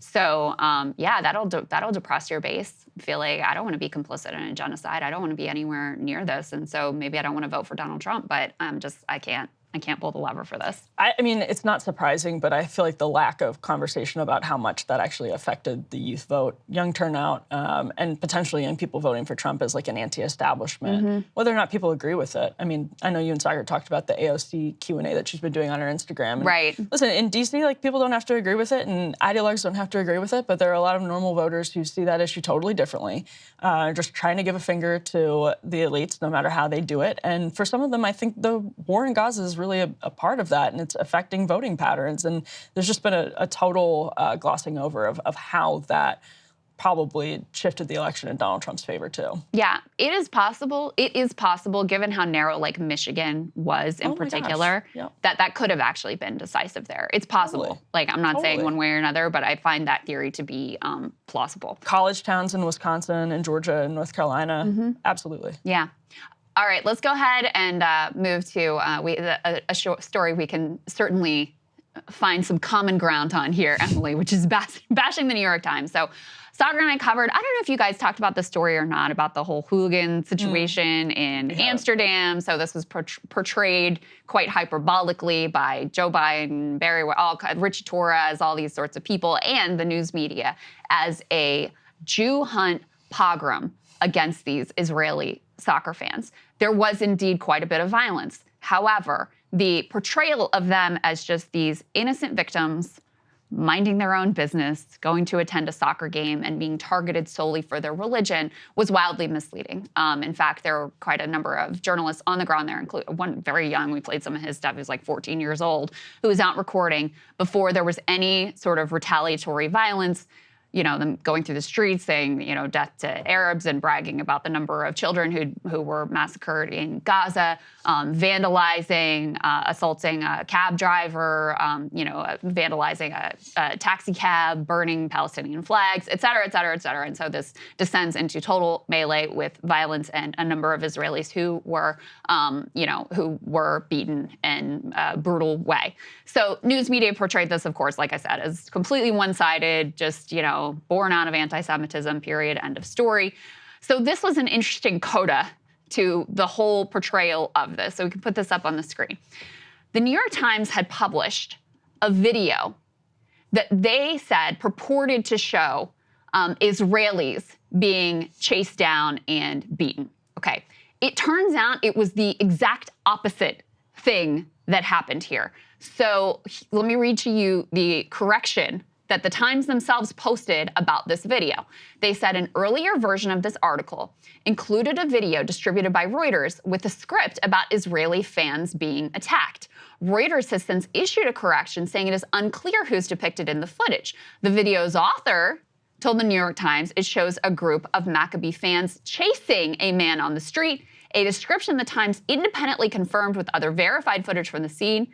The video has been removed. So keep this up on the screen for a moment. So it turns out they put this video out.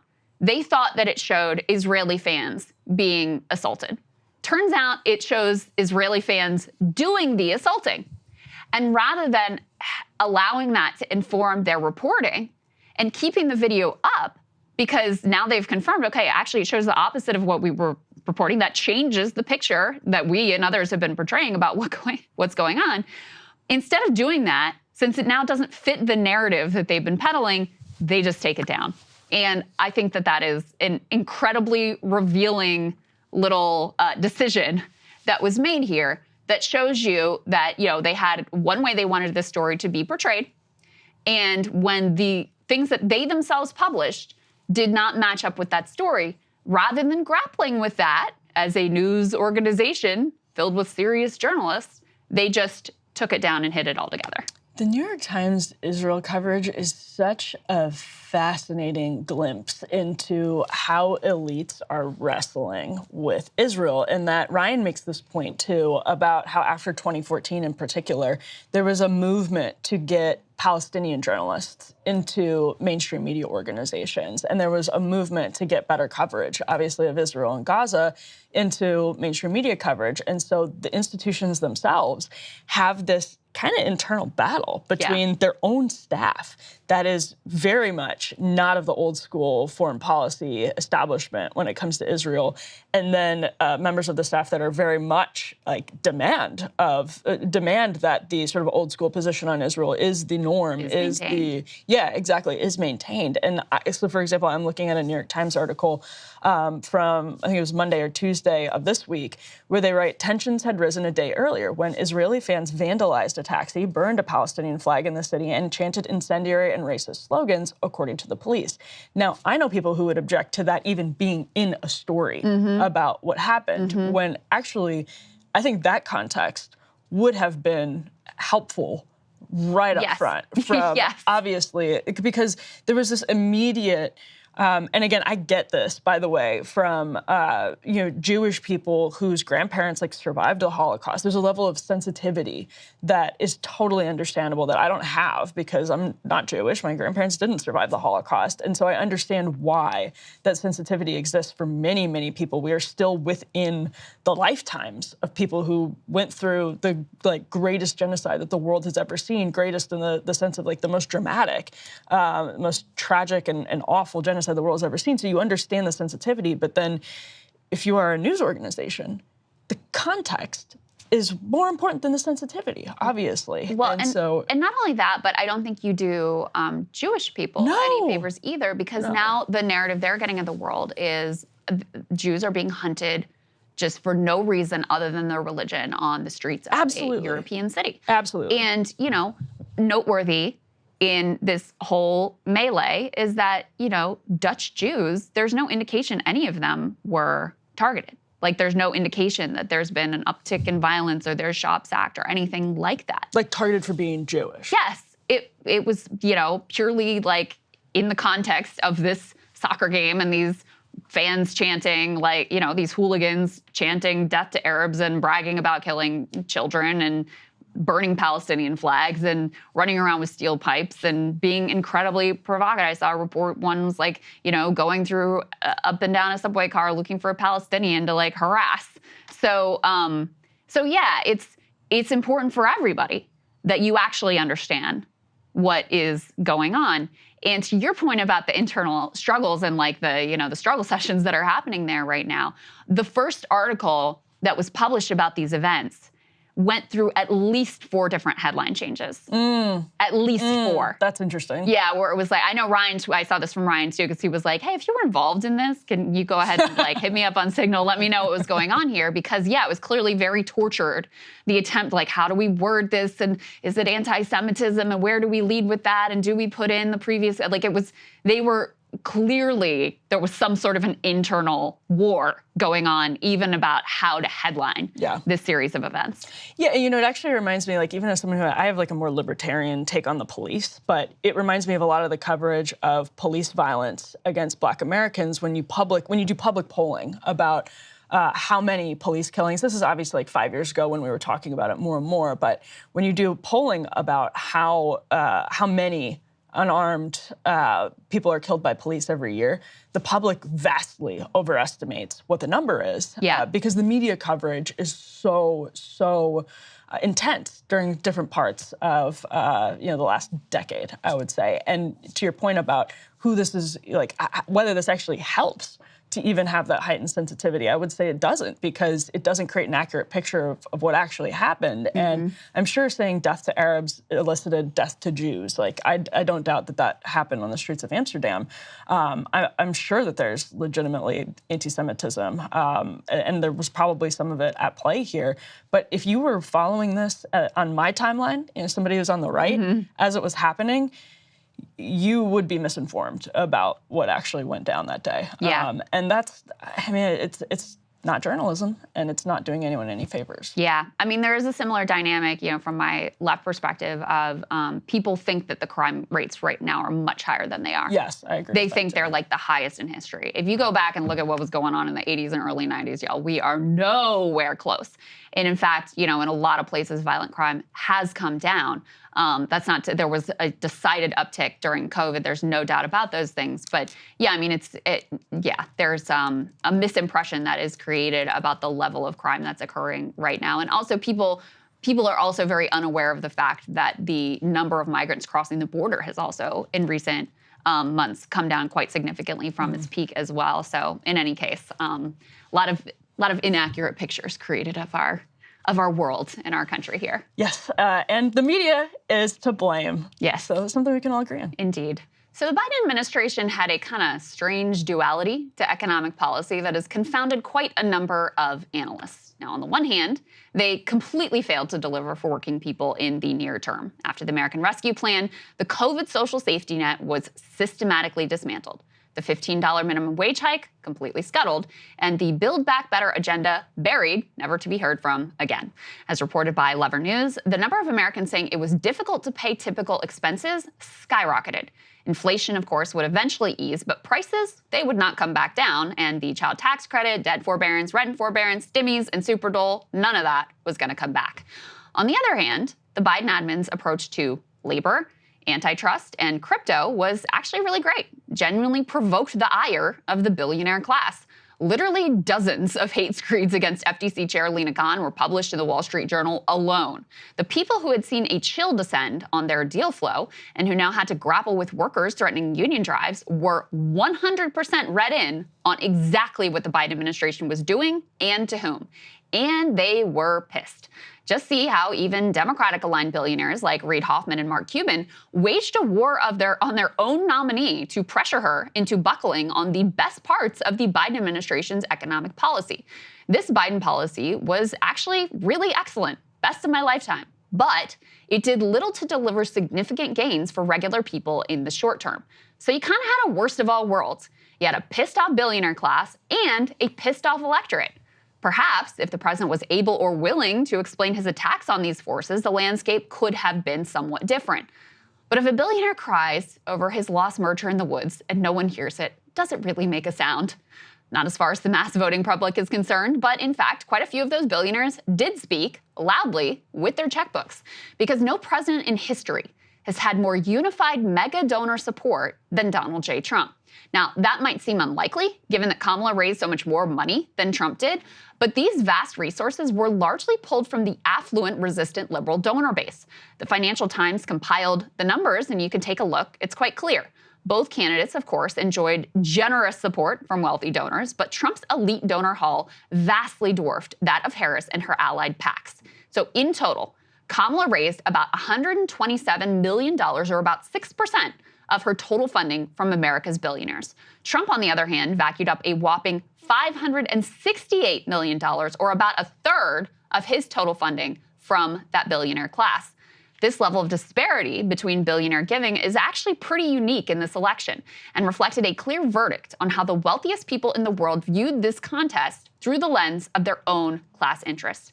As Maureen Tkachuk writes for the American Prospect, of the top 10 mega donors, only the bottom 2 gave to Democrats. Trump's haul from his own top 10 donors, none of whom boast the surname Koch or Thiel, by the way, amounted to about $945 million. Harris's topped down at $254 million. Now, Harris ended up, she pointed out, raising more money thanks to resistance giving, but Trump got to spend much less time raising it, and with Musk, he also had the algorithms on his side. Maureen's piece posits an interesting and I think correct theory that I hadn't considered before, which is that much of the billionaire raging over Gaza and campus anti-Semitism was really a proxy war over the Biden policies that hurt their bottom lines. After October 7th, billionaires congregated in group chats to organize cancellation campaigns, defund insufficiently pro-Israel news outlets, and even raise money to fund a squad of goons to assist the NYPD in cracking down on college protesters. Maureen details the various, very specific grievances that these same billionaires had with the Biden-Harris administration when it came to their bottom line. She writes, all of the whales had self-serving grievances with the Biden White House. Elon Musk has been fuming at Biden ever since the National Labor Relations Board forced him in 2021 to delete a 2018 tweet threatening to rescind the stock options of Tesla workers who voted to unionize. Harvard boycott and do not hire list coordinator Bill Ackman is likely nursing a grudge over some deleted tweets posted by a top SEC official about his dubious SPAC. So apparently Elon was pissy over the National Labor Relations Board checking his union busting. Ackman had a $2 billion stake in Google, which was successfully sued by the Biden DOJ. The billionaire who launched a donations boycott against UPenn happens to be CEO of the private equity firm that owns a grocery store whose merger Biden was blocking, and also owns a for-profit diploma mill that the Biden Department of Education was going after. A bunch of these guys, of course, have big crypto investments that were in danger thanks to SEC Chair Gary Gensler actually regulating them. Now, they used Israel to launder their class interests, positioning themselves as the defenders of the average Joe against the militant college lefty, while simultaneously cloaking themselves in the language of microaggressions and safe spaces. An incredible jiu-jitsu move, I guess, and a successful one, because I bet if you asked 100 Americans which candidate raised more from billionaires, 99 of them would pick Kamala. The reality, however, is the polar opposite. And that's to say nothing of the billionaires who simply quietly dropped their previous opposition to Trump. Jeff Bezos was the most prominent example with his decision to block his newspaper, The Washington Post, from making an endorsement in the race. Warren Buffett stayed out of this election entirely. Google's Sundar Pichai called Trump to make nice, as did Apple's Tim Cook and Facebook's Mark Zuckerberg. Even Kamala's big billionaire surrogate, Mark Cuban, he didn't actually give her any money for her campaign. And he has now scrubbed his Twitter account of all previous pro-Kamala tweets. Kind of incredible. Trump himself had become a comfortable choice for many elites after dropping his 2016 rhetorical opposition to billionaire donors and commitment to drain the swamp. It's worth recalling just how vitriolic he was back then towards the Republican Party donor class. You remember this? Quiet. How tough a lot is of it? times,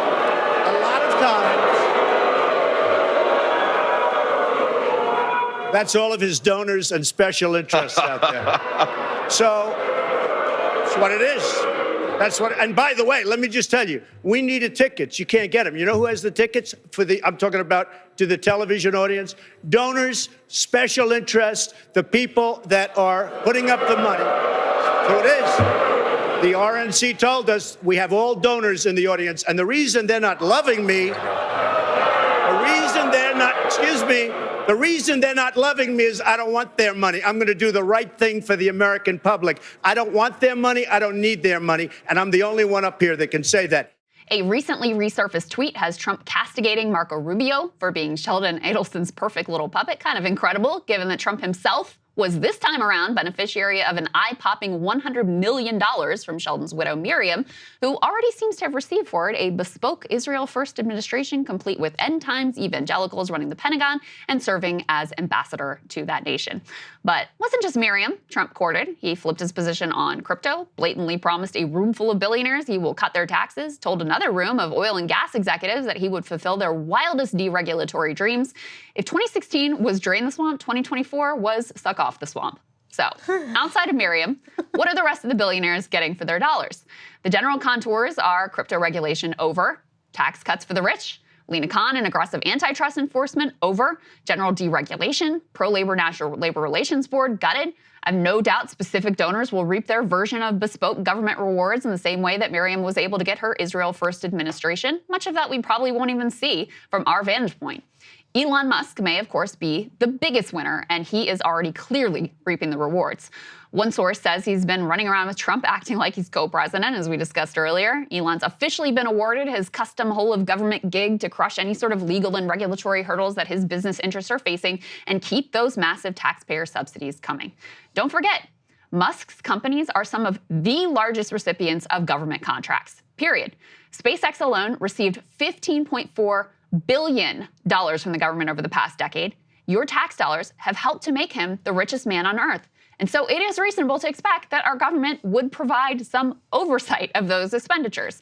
And in fact, Musk's companies are increasingly entangled in a web of regulatory disputes and investigations over things like workplace safety violations, union busting, environmental abuses, and more. Now look, some of these investigations might have merit, some might not. But does anyone think that under a Trump administration, he will face scrutiny over literally anything? Even if Doge is really just a make-work project for Elon and Vivek, these benefits are real and they are gigantic. Our government being run to serve the interests of the richest man on the planet. It is a deeply disturbing outcome, even if you love Elon. Just imagine it was Bill Gates. Imagine it was George Soros. Then tell me how you would feel about one billionaire, any billionaire, having this level of immunity and control. Now, Musk is also apparently meeting with Trump every day to help oversee government staffing, even to speak with foreign leaders. No unelected billionaire should have this kind of control, period. So do Democrats deliver for the working class on a material basis in the here and now? No. Did they aggravate enough billionaires for them to throw hundreds of millions of dollars to get Lena Khan and co. off their backs? Absolutely.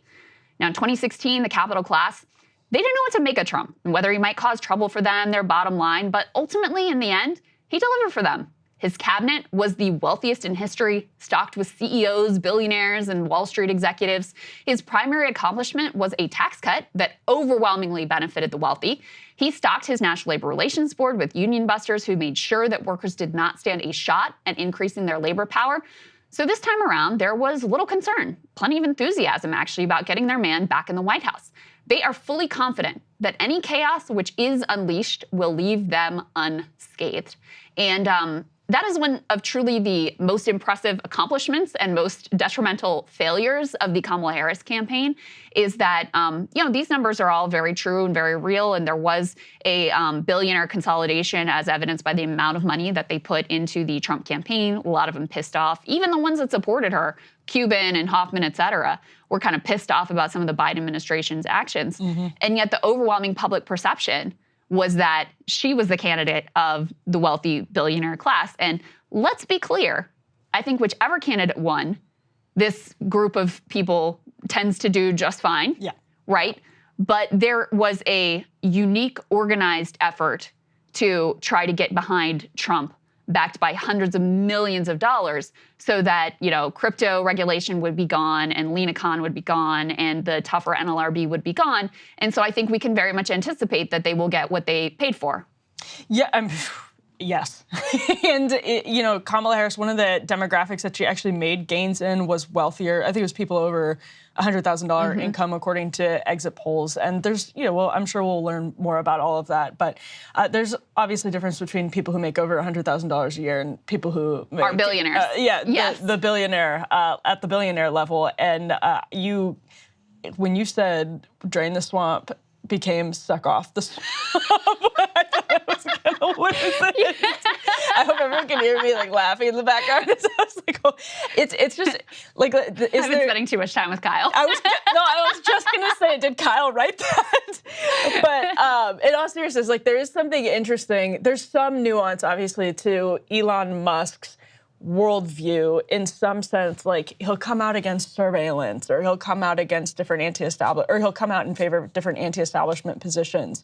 And the crypto guys sort of see themselves in the way that Silicon Valley saw itself in 2006 as being break fast, or move fast and break things. Yeah, this edgy vanguard. Right. And at the end of the day, what happened with Silicon Valley is that they became oligarchs. And Elon Musk doesn't need to become an oligarch. He is an oligarch. But and a lot of these crypto guys are too. They've just been around for a long time. So even if they do have these kind of anti-establishment inclinations, what they want is ultimately very swampy. What they want is, that's why they're giving all this money. That's why they want Donald Trump to recognize them and to change his position on these issues so that they can have influence in Washington, D.C. Yeah. So they may not have it now on all of the policy fronts that they want to, but that's the point of the giving. Yeah. And so that's the end goal, is to create kind of a new swamp. And a new swamp is still fundamentally a swamp unless you really go in and dramatically change the way our government works, which nobody is poised to do. I mean, trying to make the government more efficient, I'm all for it. It sounds great. But they have to fundamentally, we would need significant ethics reforms, money in politics, good online, for any of this to really change things. That's right. Crypto is a very interesting one because, I think crypto is a Ponzi scheme. But, there was a moment where obviously Sam Bankman-Fried is exposed for all of total insanity and criminal behavior. And there were a bunch of high profile, crypto scandals and rug pulls and all this sort of stuff. And the NFT thing just turned out to be the most ridiculous bubble of all time. How dare you? And so you didn't buy the Bored Apes. Yeah, exactly. You didn't have those. I did not, no. I know, I missed out. Missed out on that moment. Yeah, you could be so rich right We now. did get the CNN Plus NFT, though. So. But, you would have thought that after that, there would be okay, we need to crack down on this more. And Gary Gensler has been very, in my opinion, good at just applying the existing regulatory framework to okay, this is a financial product, we're gonna regulate it as such, et cetera. But that's not actually how things work. People who, want to, crypto has massive inequality in terms of who benefits and who, owns these different coins and is at the top of the pyramid. It looks very much like the rest of the economy and the rest of the financial landscape in terms of the disparity of resources. And they got organized and they convinced a bunch of politicians that there was a crypto voter out there.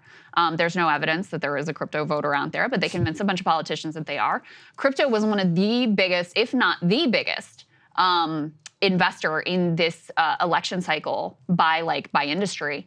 And so, you know, even if Kamala had, like, I feel like crypto has already won. Even if Kamala had won, she had also sort of, you know, indicated Mark Cuban wanted to replace Gary Gensler, for example, as SEC chair. Like, I think those forces had already purchased both sides of the coin, and also a lot of lawmakers. They saw a bunch of crypto money came in to defeat Katie Porter in California, and I'm talking like millions right at the end of her campaign. It was successful. And that was the warning sign for a bunch of legislators of like, all right, we just got to do what these people want, and it's not a hill I'm willing to die on. So, you know, that's how these things work, where you go from Biden-Harris administration that, like I said, was doing their job of regulation. It's not like they were like, you can't have crypto, but they were just like enforcing the law, to having two candidates in Trump and Harris who effectively completely flipped their positions in order to cater to this industry. So in any case, you know, in many instances, billionaires win no matter what. But I do think it's notable that there was a real consolidation, unlike one we've seen before, behind Trump, which reflects both that they were happy with how the first administration went for them, and they were very adversarial vis-a-vis the Biden administration, some of the actually good things they did to challenge corporate power. So I don't think that we are likely to see that continued direction under Trump. Yeah, I just keep hearing that line in my head, though, Krystal. That stuck with you. It will always stick with me. You're welcome. I'll never Emily. be able to unhear it. You're welcome.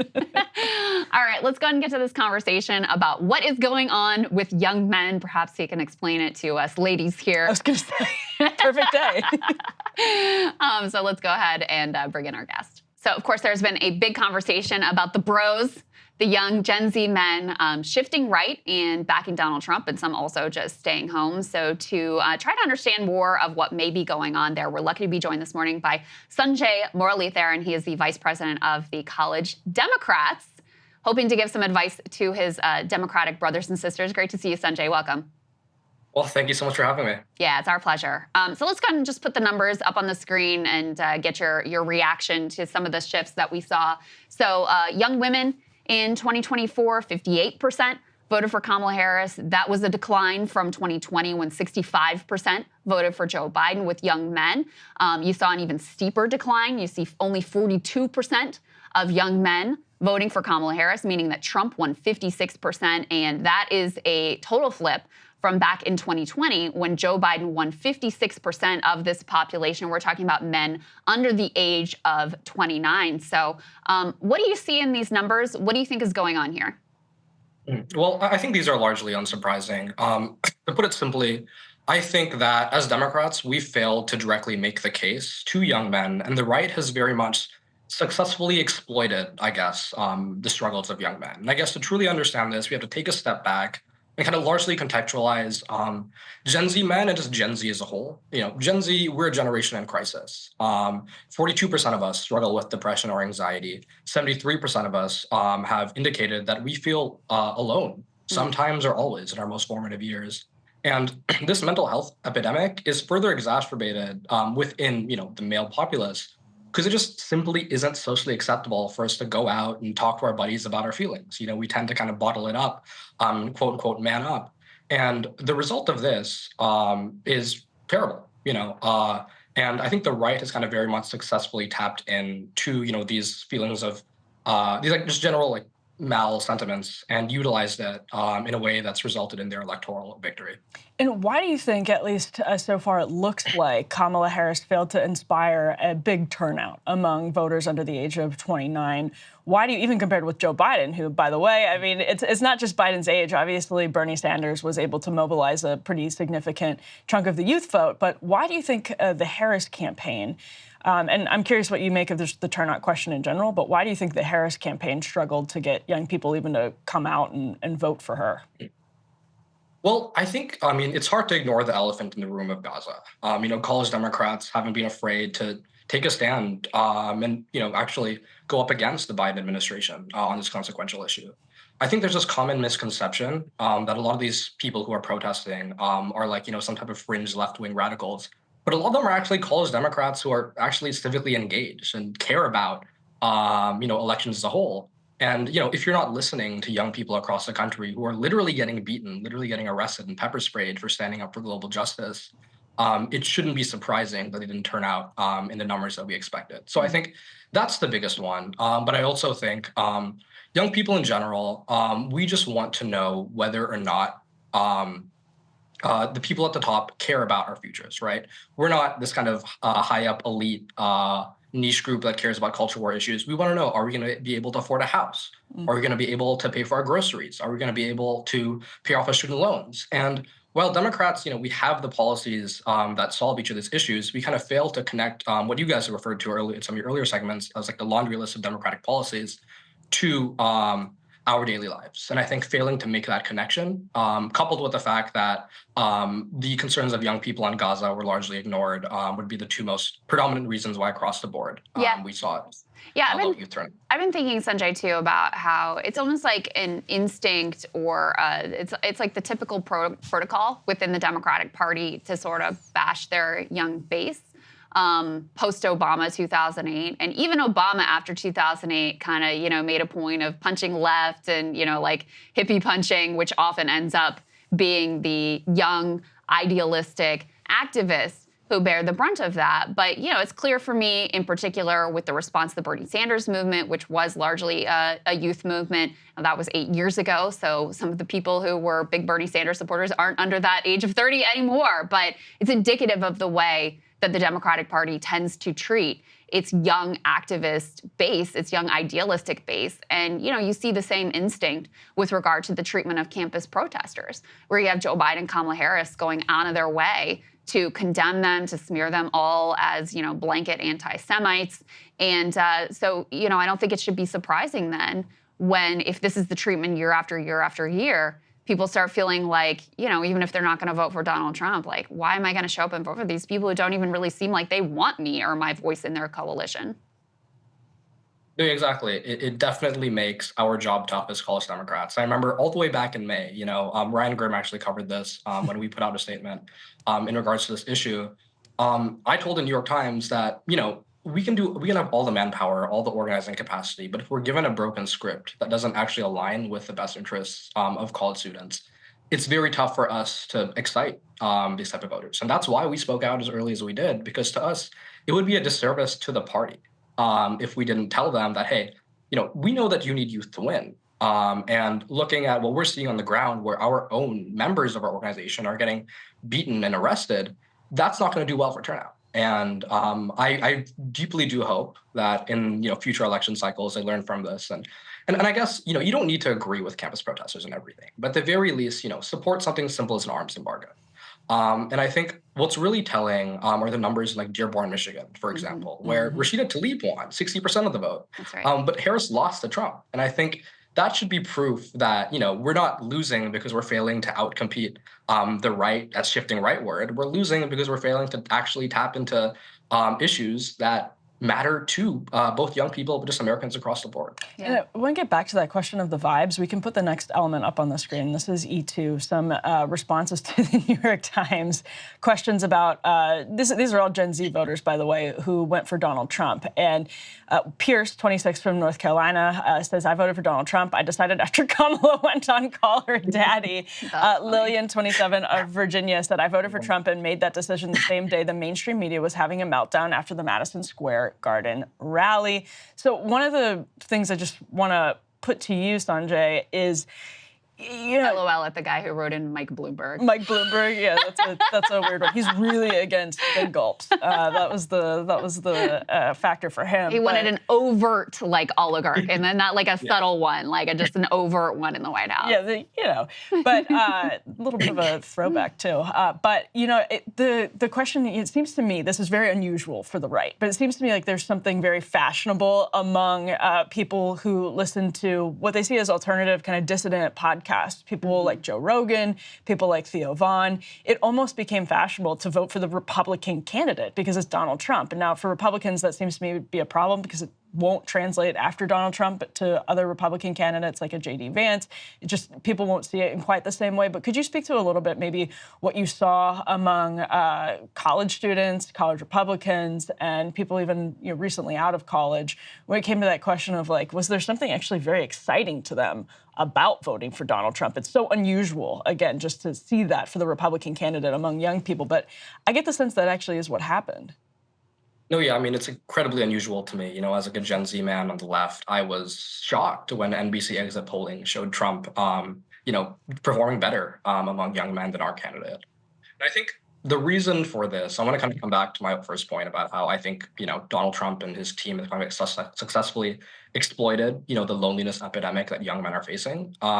So, there's a lot of different rabbit holes you can fall into kind of when you're trying to in this search for meaning. And I kind of narrowed it down to like 3 big ones.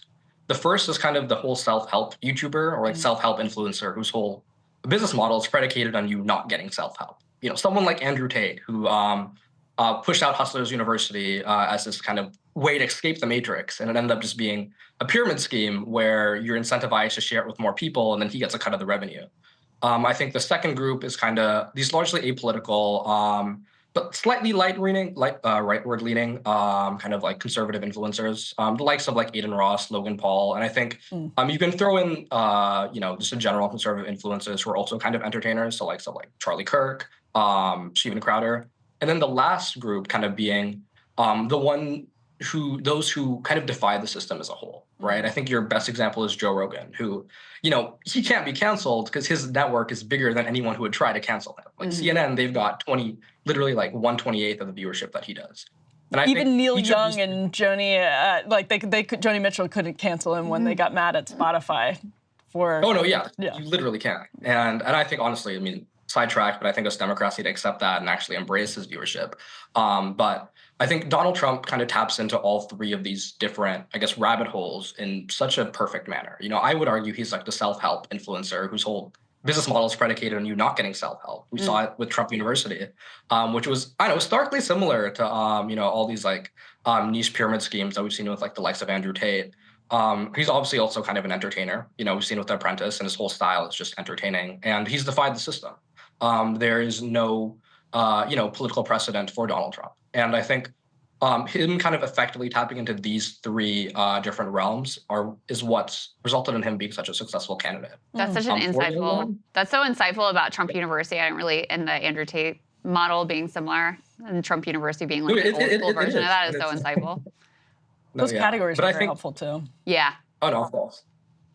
Go ahead, Sanjay. You can finish your point. Oh, no, yeah. But I think the point that I'm getting at is like they're successful in this regard. And then us as Democrats, the best way that we can combat this is to kind of combat traditional masculinity with modern masculinity. But I think until we do that, we're going to continue seeing young men kind of shift rightward. I've been trying to figure out, Hassan Piker talks about how all of it's kind of similar to what you're saying, but how all of these spaces for men have just become like right wing.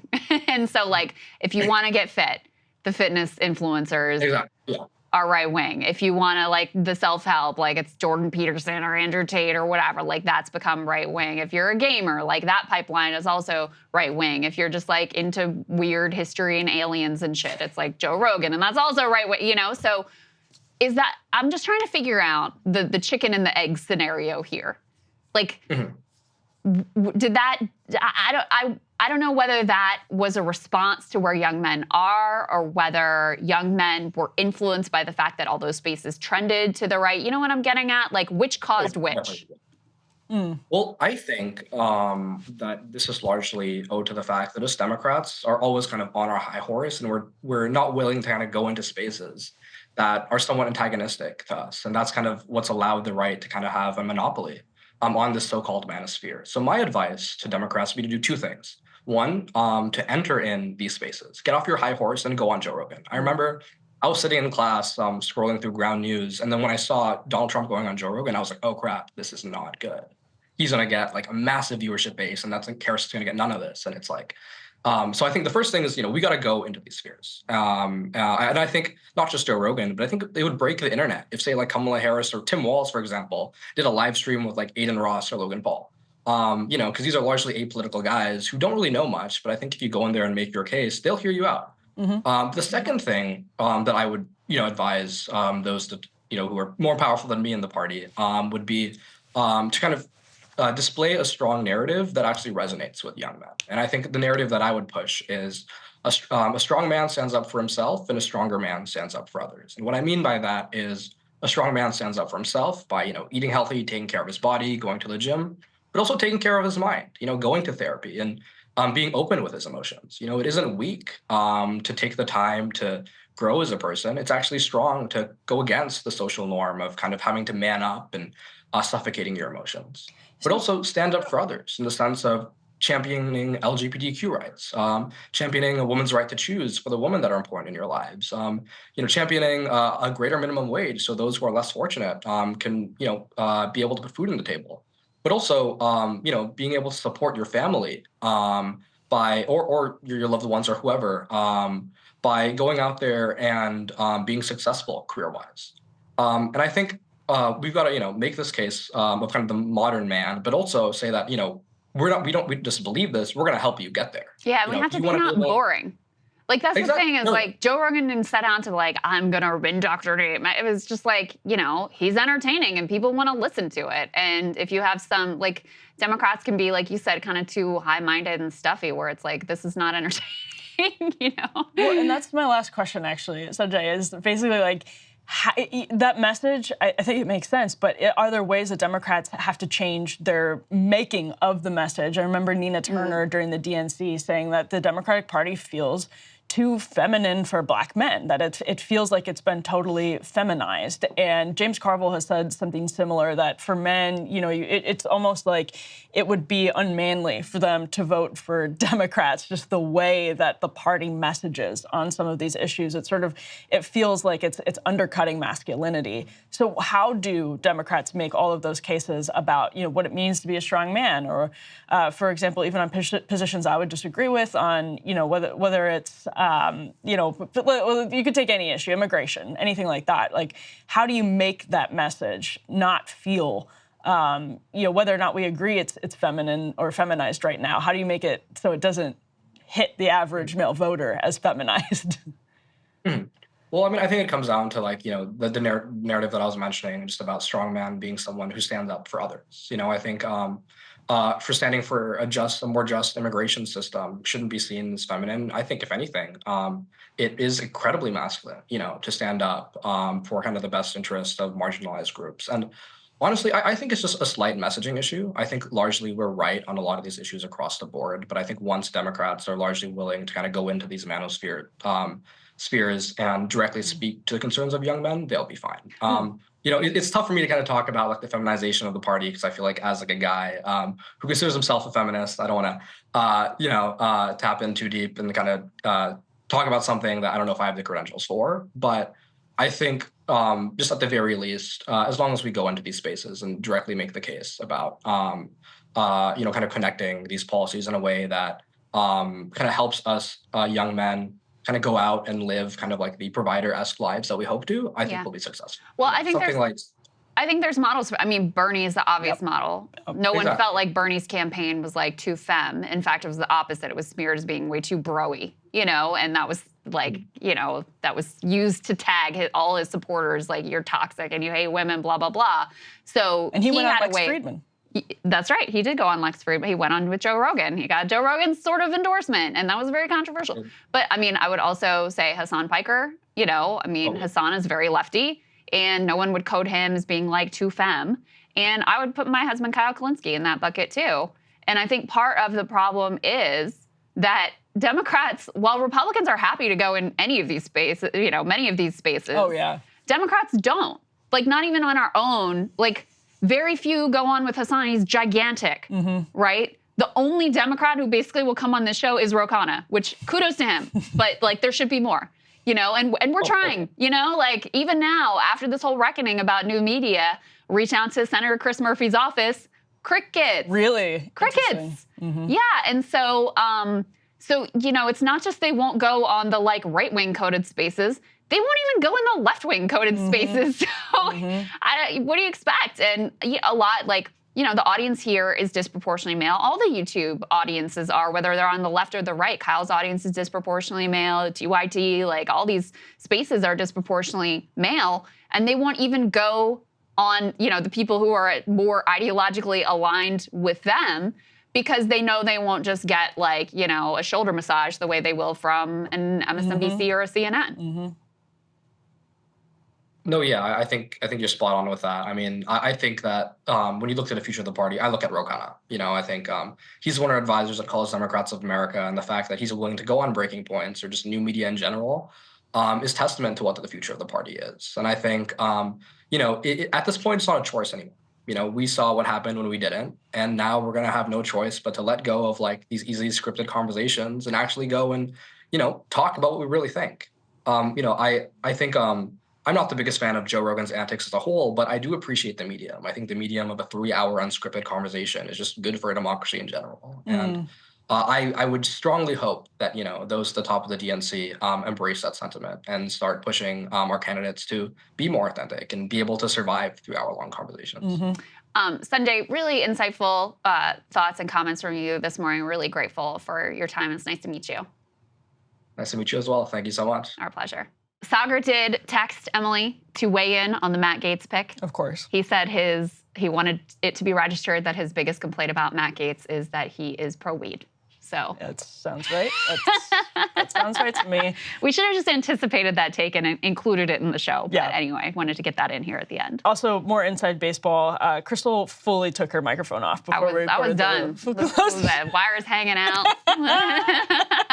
Ready to get out of here. Sanjay was great though. That was he's super really interesting. I liked his 3 buckets of influencers. Same. Yeah, he really had thought, like he had organized thoughts about this, which were helpful. So yeah. I think it's always good to see someone from within the party apparatus who, the college Democrats are kind of a pipeline to bigger like party influence, et cetera. So I think we'll be seeing more of him. And we should also say his friend was, after we wrapped the interview, he moved his camera, his friend was on the couch. So shout out to both of them because they're both big fans of the show and have been watching you and Saagar all the way back to Rising. So shout out to them. Yeah. It's always so fun when we have like it's very flattering. Young Democrats or like young, even people on the right.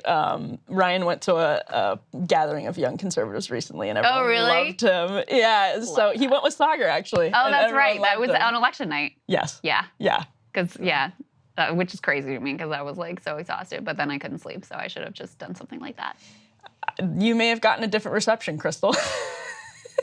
Yeah. Among the right-wing bros. They're like, oh, this Ryan guy, he looks like he looks like I got a beer with him. He seems okay. This one, don't know about her. A little sus. Yeah, fair enough.